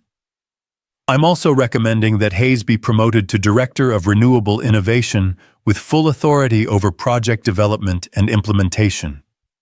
"That's a significant promotion for someone you were planning to terminate yesterday," Margaret observed. "Yesterday, I was thinking like a cost-cutting specialist," Victoria admitted. "Today, I'm thinking like a CEO who wants to build something that lasts." The honesty in her voice was unmistakable, and Victoria saw several board members exchange glances that suggested her candor was making an impression. "We'll need to see detailed budget projections," Walsh said finally, "and a comprehensive risk assessment." "Of course," Victoria agreed. "I can have those to you by end of business today." "And Hayes," Thornton asked, "is he aware that his future with the company depends on the success of this project?" Victoria thought about Daniel standing in his kitchen that morning, his face bright with enthusiasm, as he explained solar energy concepts to Tyler. She thought about his quiet strength, his willingness to open his door to someone who'd wronged him, his belief that people deserved second chances, even when they hadn't earned them. "Hayes knows exactly what's at stake," she said, "and I have complete confidence in his ability to deliver results." The board voted to approve a preliminary budget for research and development contingent on detailed projections and Hayes's acceptance of the position. As the meeting concluded and board members filed out with their usual mixture of cautious optimism and skeptical concern, Victoria felt something she hadn't experienced in years, pride in a decision that aligned with her values, rather than just her professional advancement. Margaret lingered as the room emptied, studying Victoria with the sharp attention that had made her such a valuable board member. "That was either brilliant or career suicide," Margaret said bluntly. "I'm not sure which." "Probably both," Victoria admitted. "But for the first time in a long time, I feel like I'm moving in the right direction." "What really happened between yesterday and today?" Margaret asked. "Because that presentation wasn't just about reconsidering a project proposal. That was about reconsidering your entire approach to leadership." Victoria was quiet for a moment, thinking about how to explain a transformation that she was still trying to understand herself. "Sometimes," she said finally, "you need to see yourself through someone else's eyes to realize who you've become versus who you want to be." Margaret nodded, as if that explanation made perfect sense. "And Hayes, what's he like when he's not being publicly humiliated in boardrooms?" Victoria's smile was soft and complicated. "He's exactly the kind of person I used to be before I learned to prioritize efficiency over empathy." "Sounds like he made quite an impression." "He did." Victoria agreed, then gathered her materials with renewed purpose. "Now I need to call him and find out if he's willing to stake his career on a partnership with someone who's made some pretty significant mistakes in judgment." The drive to Daniel's house felt different in daylight, the route she'd traveled so desperately the night before, now revealing itself as a series of conscious choices rather than storm-driven necessity. She'd called ahead this time, and Daniel had agreed to meet despite the short notice and the complicated nature of their professional relationship. He answered the door, still wearing the casual clothes from their morning pancake adventure, his hair slightly mussed and his expression cautiously hopeful. Behind him, Victoria could hear Emma chattering to herself in the living room, apparently engaged in an elaborate conversation with her stuffed animals about castle architecture. "How did it go?" Daniel asked, stepping aside to let her enter. "Better than I had any right to expect," Victoria replied, then paused in the entryway, Suddenly aware of how this might look, the CEO of Innovatech, arriving unannounced at an employee's home in the middle of a weekday. I hope you don't mind me coming by instead of calling. This conversation felt too important for the phone. Of course, Daniel said, leading her to the kitchen where coffee was already brewing. Emma's on a conference call with her stuffed animals about proper fort construction techniques, so we should have privacy.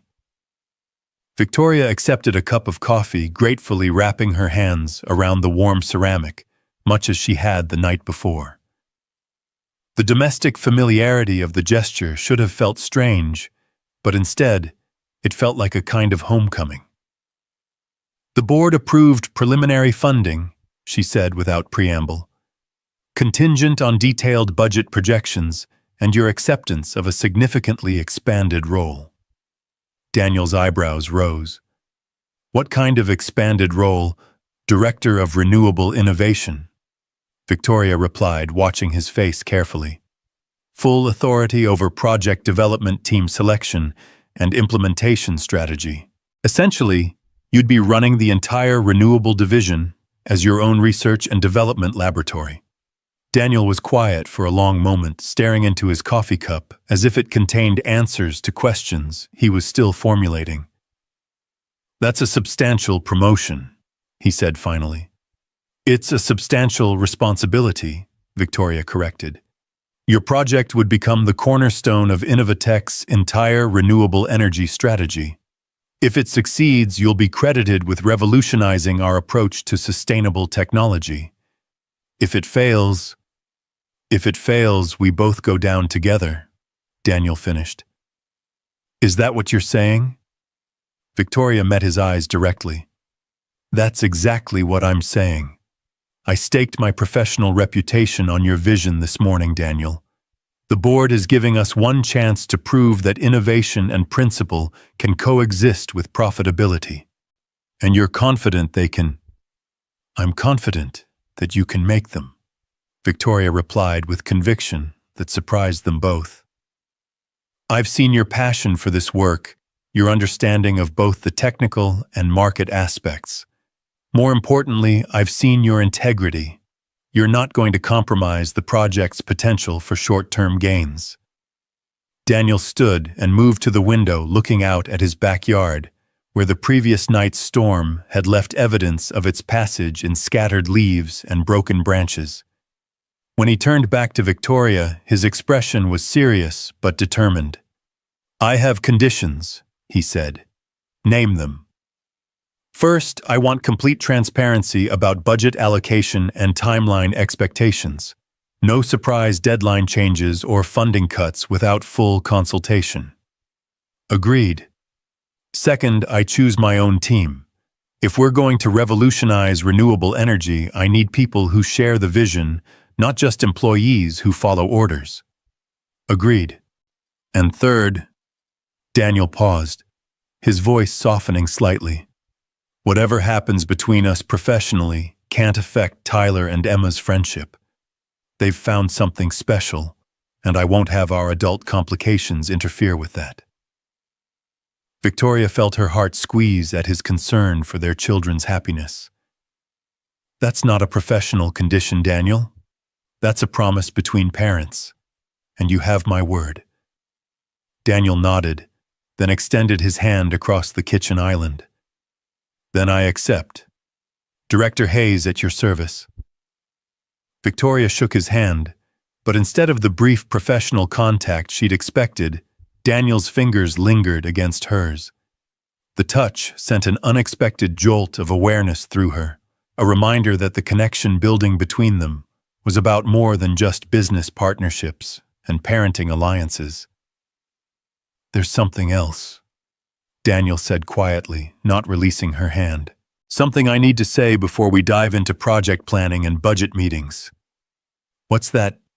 Thank you, he said simply, for taking the risk, for believing in the project, for seeing potential where I'd started to see only rejection. What you did today, defending work you'd dismissed, admitting error to your board, putting your career on the line for someone else's vision, that took courage I'm not sure I would have had. Victoria felt tears threaten at the genuine gratitude in his voice. "You would have had it," she said with certainty. "You already showed it. You opened your door to someone who'd wronged you, offered shelter without expecting anything in return, treated my son with kindness he didn't know he was missing. If that's not courage, I don't know what is." They stood there in the afternoon sunlight streaming through his kitchen windows, hands still joined, both aware that something significant was shifting between them. The professional partnership they'd agreed to was built on a foundation of mutual respect and shared values, but underneath that foundation was something more personal, more complicated, and infinitely more precious. "Victoria," Daniel said softly, "I need you to know that whatever develops between us personally, it won't compromise my professional judgment. Your project will succeed or fail on its own merits, not because of any feelings I might have for you." The admission that he had feelings for her hung in the air between them, like a bridge they weren't quite ready to cross. Victoria felt her pulse quicken, her carefully maintained professional boundaries blurring in ways that were both thrilling and terrifying. "And I need you to know," she replied, "that whatever my feelings might be, I'll never use my position to pressure you into anything beyond what you freely choose to give." "So we understand each other," Daniel said. "We understand each other," Victoria agreed. They released hands reluctantly, both aware that they were entering uncharted territory, where professional collaboration and personal attraction would have to coexist in ways that could either strengthen their partnership or complicate it beyond repair. Ms. Cross," Emma's voice interrupted their moment as she came running into the kitchen, her face bright with excitement. "I drew a picture of you and Tyler and me and Daddy at our pancake breakfast. Want to see?" Victoria knelt down to Emma's level, accepting the drawing with the seriousness it deserved. The picture showed 4 stick figures around a table, all with enormous smiles, and what appeared to be very elaborate pancakes. But what caught Victoria's attention was the way Emma had drawn them not as separate individuals, but as a family unit connected by carefully drawn hands holding across the table. "This is beautiful, Emma," Victoria said softly. "You captured the morning perfectly."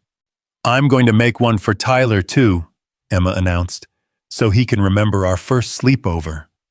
"I'm sure he'd love that," Victoria replied, thinking about Tyler's excited chatter on the drive to school, his detailed plans for future adventures with his new best friend. "Are you going to work with Daddy now?" Emma asked, with the directness that children wielded like a superpower. "Tyler said you're really smart about business, and Daddy's really smart about solar panels, so together you could probably solve everything." Daniel and Victoria exchanged a glance over Emma's head, both struck by the simple wisdom of childhood logic. "We're going to try," Victoria said. "Your daddy has some amazing ideas that could help a lot of people." "Of course he does," Emma said with complete confidence in her father's abilities. "Daddy's the smartest person in the whole world. Well, except maybe for Tyler's mom, because Tyler says you know everything about everything." The innocent comparison made Victoria laugh despite herself. "Tyler might be slightly biased in my favor." "That's what makes it true," Emma said seriously. "The people who love you the most see you the best." The profound simplicity of that statement hit both adults with unexpected force.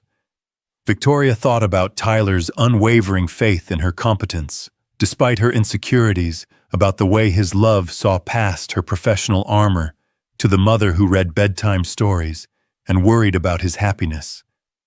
And she thought about Daniel's willingness to see potential for warmth in someone who'd been called the Ice Queen, his belief that people could change even when they'd given little evidence of their capacity for growth. "Emma," Daniel said gently, "why don't you go work on Tyler's picture while Ms. Cross and I talk about some grown-up business things?" "Okay," Emma agreed readily. But remember that working together is more fun than working alone. That's what me and Tyler figured out about fort building. As Emma skipped back to the living room, Victoria and Daniel settled at the kitchen table with their coffee and the weight of decisions that would affect far more than just their professional futures. "She's remarkable," Victoria said, watching Emma through the doorway as she settled at her small art table with intense concentration. "You've raised an extraordinary little girl." "She's had to grow up faster than I would have liked," Daniel replied, his voice carrying the familiar ache of a parent who'd had to navigate loss alongside his child. "But she has Sarah's resilience and optimism. Sometimes I think she's handling our situation better than I am." "Children often do," Victoria observed. "Tyler's adapted to our unconventional family structure with more grace than I have. He's never once complained about having a working mother or an absent father. He just accepts love where he finds it and keeps moving forward." "Speaking of Tyler," Daniel said, "he left something here this morning." He retrieved a small soccer ball from the entryway, holding it up with a smile. He was so excited about everything that happened, he forgot his favorite ball. Emma suggested we could return it this weekend, maybe combine it with a trip to the Science Museum Tyler mentioned wanting to visit.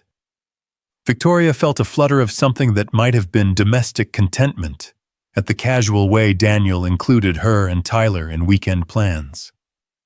He would love that. And the Science Museum has an excellent renewable energy exhibit that I think you'd find interesting.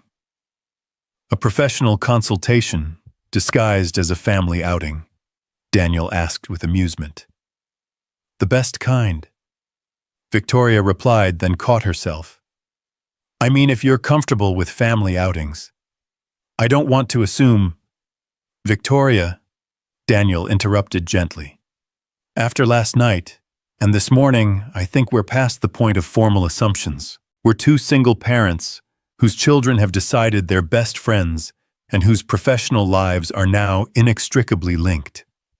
If that's not grounds for informal family activities, I don't know what is." "You make it sound so simple," Victoria said with wonder. "In my world, everything has complications and ramifications and potential consequences to consider."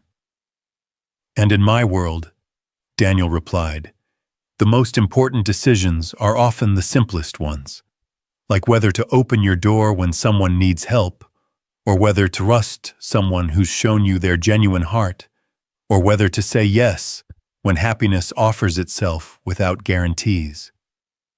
Victoria felt something shift inside her chest, a loosening of defenses she'd maintained for so long that she'd forgotten what it felt like to breathe without their weight. "Is that what this is, happiness offering itself?" Daniel's smile was soft and sure. "I think it might be. The question is whether we're brave enough to say yes." Before Victoria could respond, her phone buzzed with a text from Margaret. "Board-approved preliminary funding. Need detailed projections by Friday. Also, whatever you did to change Thornton's mind about innovation investment, do it again. He's actually excited about something for the first time in months." Victoria showed Daniel the message, and they both laughed at the irony of corporate approval arriving just as they were navigating the much more complex territory of personal feelings. "I suppose we should start working on those projections," Daniel said, though he made no move to reach for his laptop. "We should," Victoria agreed, also making no movement toward her briefcase. "But first, I think Emma has the right idea about working together being more fun than working alone." "And in what way?" "Well," Victoria said, her professional mask slipping away entirely as she met Daniel's eyes. "I was thinking that if we're going to revolutionize renewable energy and navigate whatever this is between us, we might need to start with the foundation Emma and Tyler figured out. Which is to trust," Victoria said simply. "The willingness to build something together without knowing exactly how it's going to turn out." Daniel reached across the table and took her hand again this time, with clear intention rather than professional courtesy. "I can work with that foundation." "So can I," Victoria replied, intertwining their fingers with a sense of rightness that had nothing to do with business strategy and everything to do with the recognition that some partnerships were worth whatever risks they might entail. Outside, the afternoon sun continued its arc across the clear sky, and in the living room, Emma hummed contentedly as she drew pictures of families that looked nothing like traditional structures, but everything like love. In the kitchen, two adults who'd learned to guard their hearts began the careful, brave work of learning to trust again, not just in each other, but in the possibility that storms sometimes cleared the way for exactly the kind of happiness they'd stopped believing they deserved. The future stretched ahead of them, uncertain, but full of potential, like a renewable energy system waiting to be built, or a family waiting to be born, from the simple willingness to say yes to connection, yes to risk, and yes to the kind of love that could transform ice queens and brave knights into something even better, real people choosing each other one brave moment at a time. The weeks that followed passed in a blur of intensive planning sessions, late-night phone calls, and the kind of collaborative energy that Daniel had dreamed of but never experienced in a corporate environment. Victoria proved to be everything he'd hoped for in a business partner, brilliant, decisive, and utterly committed to seeing his vision become reality. But more than that, she proved to be someone he looked forward to seeing every morning, someone whose laughter had become as essential to his daily routine as coffee. They established a rhythm that worked around their children's schedules and the demands of transforming an entire corporate division. Morning meetings at Daniel's kitchen table while Emma and Tyler ate breakfast together, afternoon strategy sessions at Victoria's office, while the children did homework in the conference room, evening calls after bedtime stories had been read, and small faces had been kissed goodnight. The solar integration project was progressing beyond Daniel's most optimistic projections. His team carefully selected individuals who shared his passion for sustainable innovation, had embraced the challenge with infectious enthusiasm. The pilot program installations were generating efficiency data that exceeded even their ambitious targets, and preliminary market research suggested demand would far outstrip their initial production capacity. But it was the smaller moments that truly marked the transformation taking place in all their lives. Tyler teaching Emma the rules of soccer in Daniel's backyard, while Victoria and Daniel reviewed budget projections on the back porch. Emma showing Tyler how to make the perfect pancake, while their parents debated implementation timelines over coffee. Family dinners that happened without formal planning. Homework sessions that turned into fort-building adventures, bedtime stories that featured brave knights and reformed ice queens finding their way to happiness. 3 months after that storm-soaked night, Victoria found herself standing in Daniel's kitchen on a Saturday morning, watching him teach both children how to make his grandmother's famous cinnamon rolls, while she attempted to contribute by reading ingredients from a recipe card, covered in Emma's careful additions and corrections. "Mom, you're supposed to measure the flour, not just pour it," Tyler said, with the patience of a child who'd learned to manage his mother's culinary enthusiasm. "Measuring is for people who lack confidence," Victoria replied with mock dignity, though she dutifully returned to the measuring cups under Emma's supervisory gaze. "Mrs. Patterson says measuring is for people who want their food to taste good," Emma pointed out, with 6-year-old logic that was difficult to argue with. "Mrs. Patterson is a wise woman," Daniel agreed, sliding behind Victoria to reach the vanilla extract, his hand brushing her waist in a gesture that was becoming wonderfully familiar. "But your mom is learning fast. Remember her first attempt at scrambled eggs?" "Those weren't scrambled eggs," Tyler said seriously. "Those were scrambled something else. They were scrambled with love," Victoria protested, laughing at the memory of her first disastrous attempt at breakfast preparation 2 weeks earlier. "Love doesn't make eggs less burned, Mom," Tyler replied with devastating 8-year-old honesty. The easy teasing, the comfortable physical proximity, the assumption of shared future mornings. It all felt as natural as breathing now, though Victoria could still remember the careful distance they'd maintained in those first weeks of professional partnership. They'd been so determined to keep their business relationship separate from whatever was developing personally that they'd practically needed written agreements about appropriate workplace behavior. That careful separation had lasted exactly until the evening Daniel had called to discuss a technical specification issue and ended up staying on the phone for 3 hours, talking about everything except work. Or until the morning Victoria had arrived at his house for their scheduled meeting, to find him dealing with a sick Emma, and had instinctively taken charge of fever medication and comfort measures while he handled the client call that couldn't be postponed. Somewhere in the space between professional collaboration and personal connection, they'd stopped trying to categorize their relationship and simply started living it. "Daniel," one Victoria said, accepting the perfectly rolled cinnamon creation he handed her, "I have something I need to tell you." The serious tone in her voice made him look up from the baking sheet, his expression shifting from domestic contentment to concern. "Everything okay?" "More than okay," Victoria replied, her smile growing as she saw his worry. "Richard Thornton called yesterday. The board wants to expand the renewable division into a separate subsidiary with you as Chief Technology Officer and me as CEO." Daniel's hands stilled on the counter. "A separate subsidiary, our own company essentially," Victoria explained, her excitement barely contained. "Full autonomy, independent budget, complete control over research and development direction. They want to position us as the innovation arm of Innovatech, with the freedom to pursue long-term vision without quarterly profit pressure." "That's incredible," Daniel said slowly, the magnitude of the offer still sinking in. "That's everything we've talked about, and more." "It is," Victoria agreed. "The only question is whether you're ready to be business partners in the most official sense possible." Daniel looked around his kitchen at Tyler helping Emma measure brown sugar with intense concentration, at Victoria's coffee mug sitting next to his own on the counter, at the domestic chaos of a life that had somehow become beautifully, impossibly complete.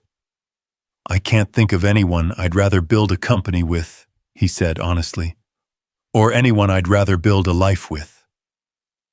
The admission hung in the air between them, more significant than any business proposal, more binding than any corporate contract.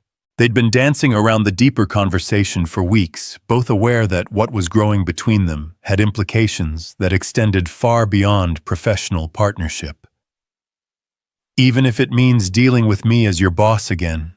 Victoria asked with a smile that held just a trace of uncertainty. "Especially then," Daniel replied, moving closer.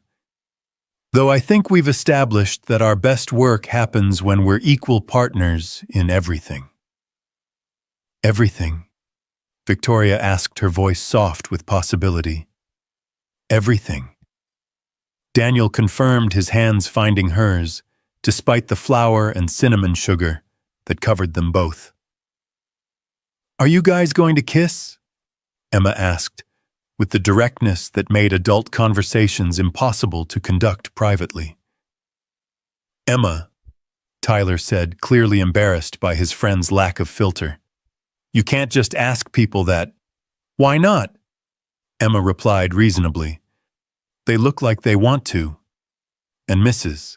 Patterson says that when grown-ups look at each other like that, kissing usually comes next." "Mrs. Patterson has very definite opinions about adult relationships," Daniel said, though he made no move to step away from Victoria. "Mrs. Patterson is usually right about these things." Victoria observed, her eyes sparkling with amusement and something deeper. "She is," Daniel agreed, and leaned down to kiss Victoria with the kind of tenderness that spoke of careful consideration and absolute certainty. The kiss was gentle and sweet, and tasted like cinnamon and possibility. When they separated, both children were watching with expressions of satisfaction, as if they'd been waiting for their parents to catch up to something they'd understood from the beginning. "Finally," Tyler said with the exaggerated patience of youth, "we've been waiting forever for you guys to figure that out." "Forever being approximately 3 months," Daniel said with amusement. "That's like a year in kid time," Emma pointed out. "We were starting to think you needed more help." "What kind of help?" Victoria asked, curious about what kind of matchmaking 8-year-olds might devise. "Tyler had a plan," Emma announced with obvious pride in her friend's strategic thinking. "Tell them about the museum plan." Tyler's cheeks flushed slightly. "It wasn't a plan exactly. I just thought that if we went to the science museum together, and then maybe had lunch somewhere, and then went to the park, you guys would have to talk to each other for a really long time, and you'd figure out that you like each other. That's actually a very sophisticated understanding of relationship development," Victoria said seriously. "You might have a future in strategic planning." "Or matchmaking," Daniel added, "which might be more lucrative." "I don't know what matchmaking is," Tyler said, "but I know that when people are happy, they smile more. And you both smile a lot more now than you used to." The simple observation hit both adults with unexpected force. It was true, Victoria could feel the difference in her own face, the way her expressions had relaxed into something softer and more genuine. She'd stopped checking her reflection for signs of professional vulnerability and started noticing whether she looked happy instead. "You know what?" Victoria said, looking around at the 4 of them, covered in flour and cinnamon sugar, standing in a kitchen that smelled like home and possibility. "I think we should celebrate." "Celebrate what?" Emma asked. "Everything," Victoria replied. "The new company, the successful project, the fact that Tyler's matchmaking plan worked better than he probably expected." "How do we celebrate?" Daniel asked, though his smile suggested he already knew the answer would involve some kind of adventure. "Ice cream for breakfast," Victoria announced, which made both children cheer with delight. "And then the science museum, and then lunch somewhere that serves actual food, and then whatever other activities our expert consultants recommend." "The park," Emma said immediately, "and the bookstore, and maybe the place that has the really good hot chocolate." "That's a lot for one day," Daniel pointed out mildly. "We have a lot to celebrate," Victoria replied, and realized as she said it that she meant more than just the business success or even the personal breakthrough. She meant the unexpected gift of a family that had formed around kitchen tables and storm-driven necessity around shared values and the willingness to be vulnerable enough to change. The day unfolded exactly as their expert consultants had recommended, with the addition of several detours that only children could have suggested. The Science Museum's renewable energy exhibit provided the perfect opportunity for Daniel to explain his innovations in terms that fascinated both Tyler and Emma, while Victoria found herself genuinely enjoying the interactive displays that demonstrated scientific principles through play. "Look," Tyler called from across the exhibit hall, pointing excitedly at a solar panel display. "It's just like what your dad explained, Emma. The sun hits the panel and makes electricity that gets stored in the battery. And then the electricity can power lights and computers and everything," Emma added, clearly proud of her newly acquired expertise. "My dad says that someday most houses will make their own electricity this way." "Your dad is very smart," Tyler said, with the admiration of a child who'd found a genuine hero. "So is your mom," Emma replied loyally. "She knows all about business and making companies and stuff." Victoria and Daniel exchanged glances over their children's heads, both struck by the way Emma and Tyler had unconsciously adopted each other's parents as additional sources of security and pride.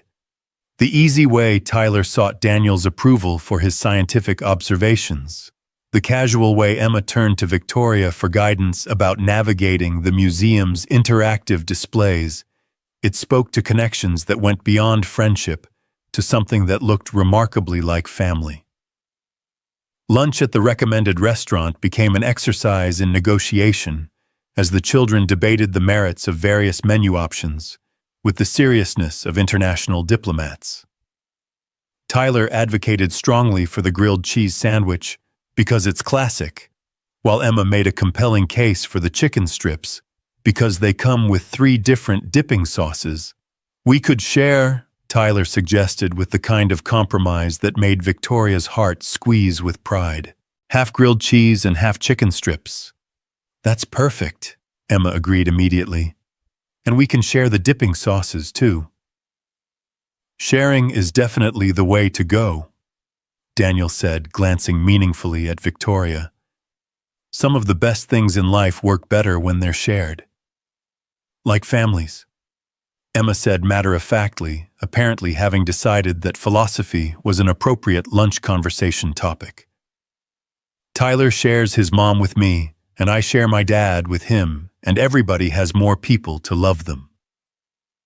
"Is that how you see it?" Victoria asked, gently curious about how these remarkable children were processing the changes in their lives. "That's how it is," Tyler said, with the certainty of childhood. "Before it was just me and Mom and Emma and her dad. Now it's all of us together. That's better, right? Much better." Victoria agreed, her voice thick with emotion she didn't try to hide. The park portion of their celebration revealed itself to be less about organized activities and more about the simple pleasure of watching Tyler teach Emma soccer techniques, while Victoria and Daniel sat on a bench and marveled at how completely their lives had been transformed by a storm that had seemed like disaster just 3 months earlier. "Do you ever wonder what would have happened if your car hadn't broken down that night?"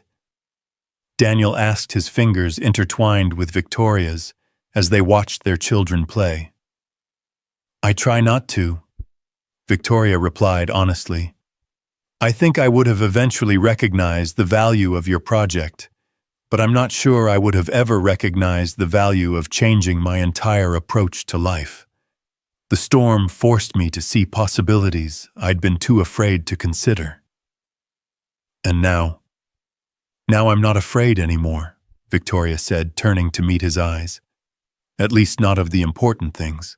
I'm still terrified of parallel parking and anything involving yeast and cooking, but the big fears about whether I can be the mother Tyler deserves, whether I can balance professional success with personal happiness, whether I can trust someone enough to build a real partnership don't keep me awake at night anymore."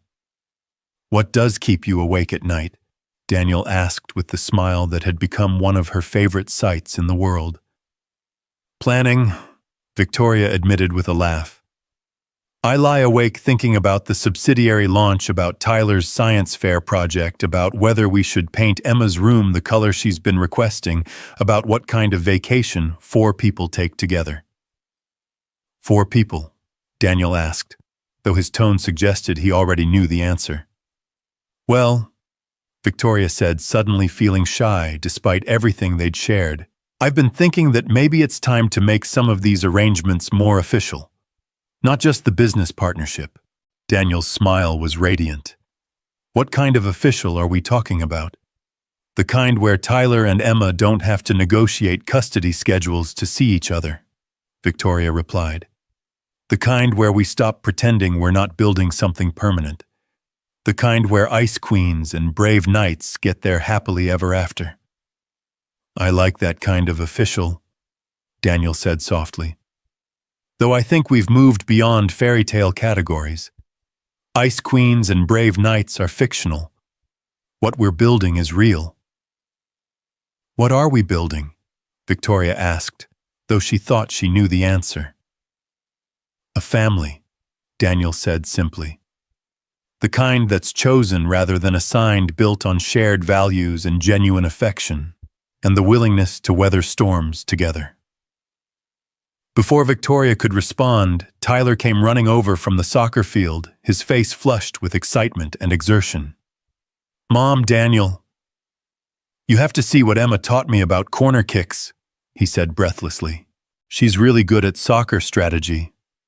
I learned from watching Tyler's games," Emma said, following more sedately, but with obvious pride in her students' enthusiasm.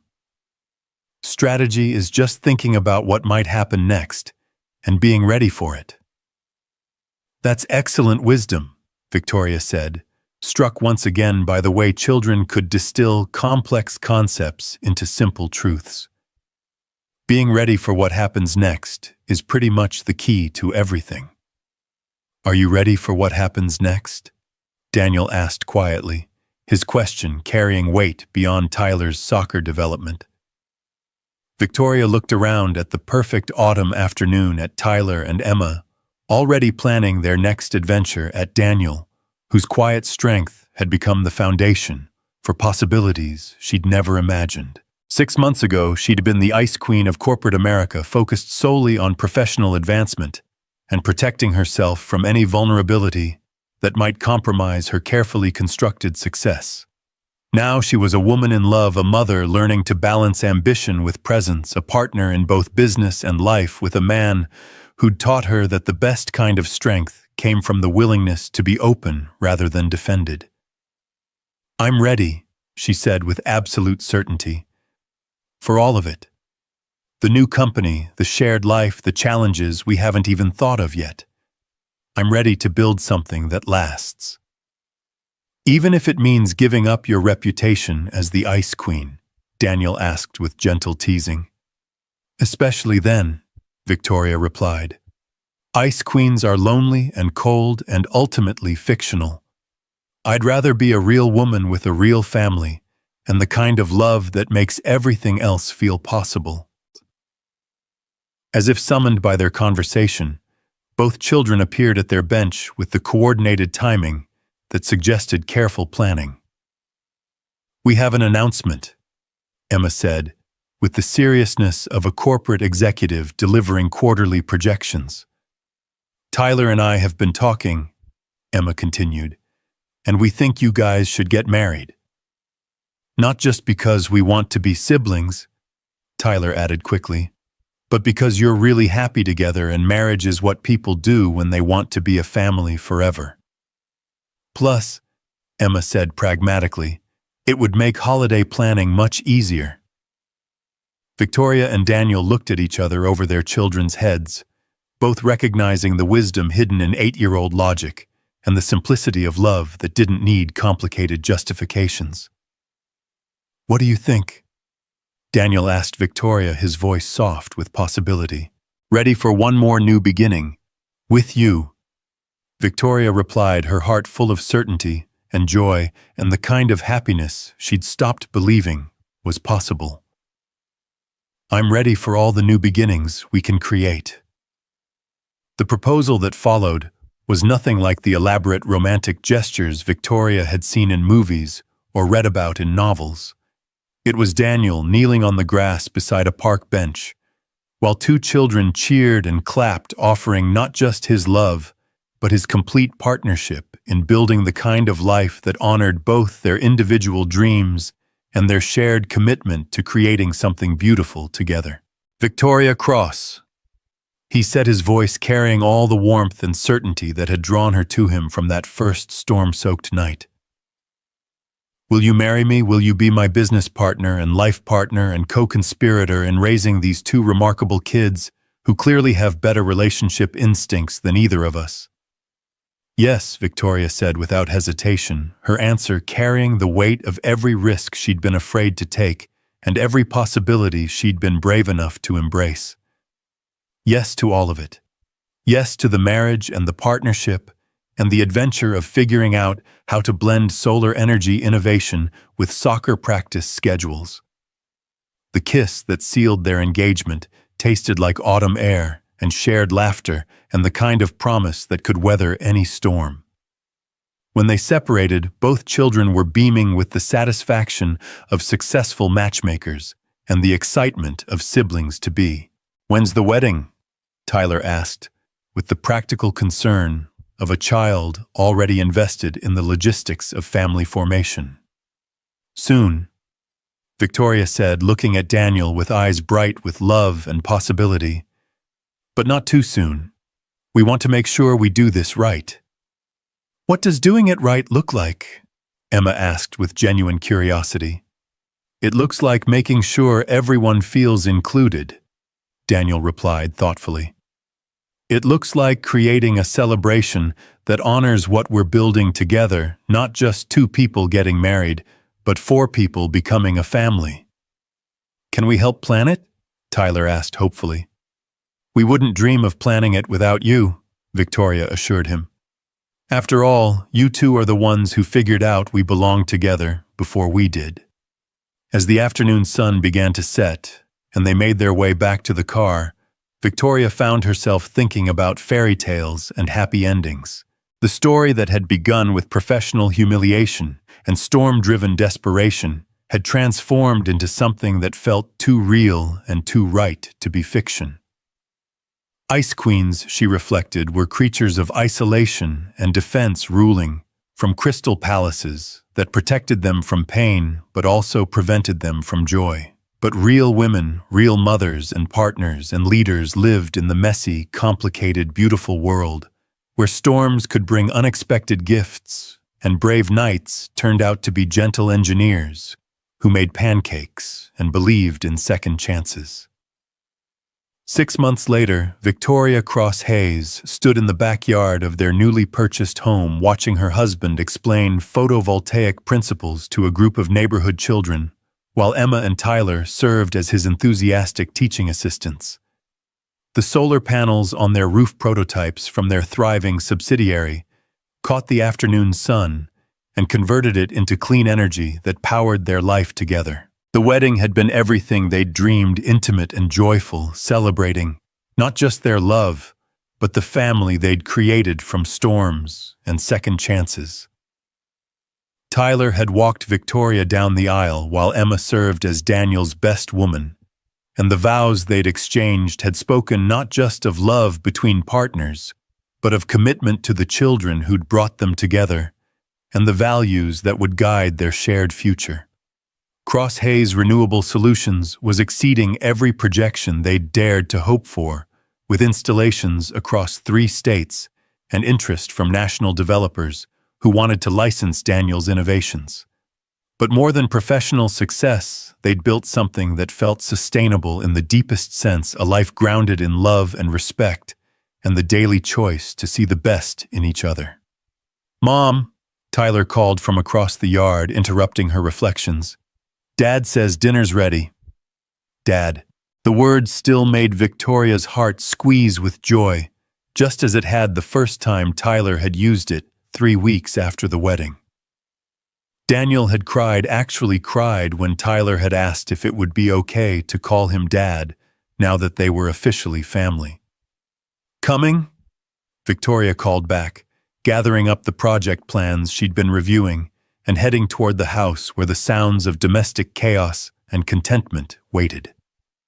Emma was setting the table with her usual careful attention to detail, while Tyler helped Daniel transfer what appeared to be a very successful attempt at homemade pizza from oven to cutting board. The scene was so perfectly, wonderfully ordinary that Victoria had to pause in the doorway to absorb the miracle of it. "Everything okay?" Daniel asked, noting her expression. "Everything's perfect," Victoria replied and meant it completely. "I was just thinking about storms." "What about them?" Emma asked, always ready to engage with whatever philosophical direction the conversation might take.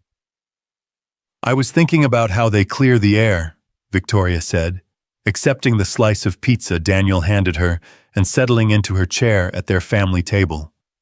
"How they wash everything clean and make space for new things to grow. Like us." Tyler said with the matter-of-fact wisdom that 8-year-olds possessed in abundance. The storm brought you to our house and now we're all together. Like us, Victoria agreed, looking around at the 3 people who'd taught her that the best kind of strength came not from walls and armor, but from the courage to remain open to love even when it arrived in the most unexpected forms. Outside, the Texas sky was clear and full of stars beginning to emerge in the deepening twilight. Inside, a family built from storms and second chances shared pizza and laughter and the kind of ordinary magic that transformed ice queens into women who knew how to be warm. The fairy tale, Victoria realized, hadn't ended with happily ever after. It had ended with happily ever after, beginning with the recognition that the most beautiful stories weren't about perfect people finding perfect love, but about real people choosing each other daily, building something that could weather any storm, and creating space for all the love they were brave enough to give and receive. Some storms destroyed, but others, like the one that had driven her to Daniel's door on that desperate night, cleared the way for exactly the kind of happiness worth waiting for, worth fighting for, and worth sharing with anyone brave enough to believe that ice queens could learn to be warm and brave. Nights could be gentle, and real love could transform everything. It touched one perfect, ordinary moment at a time.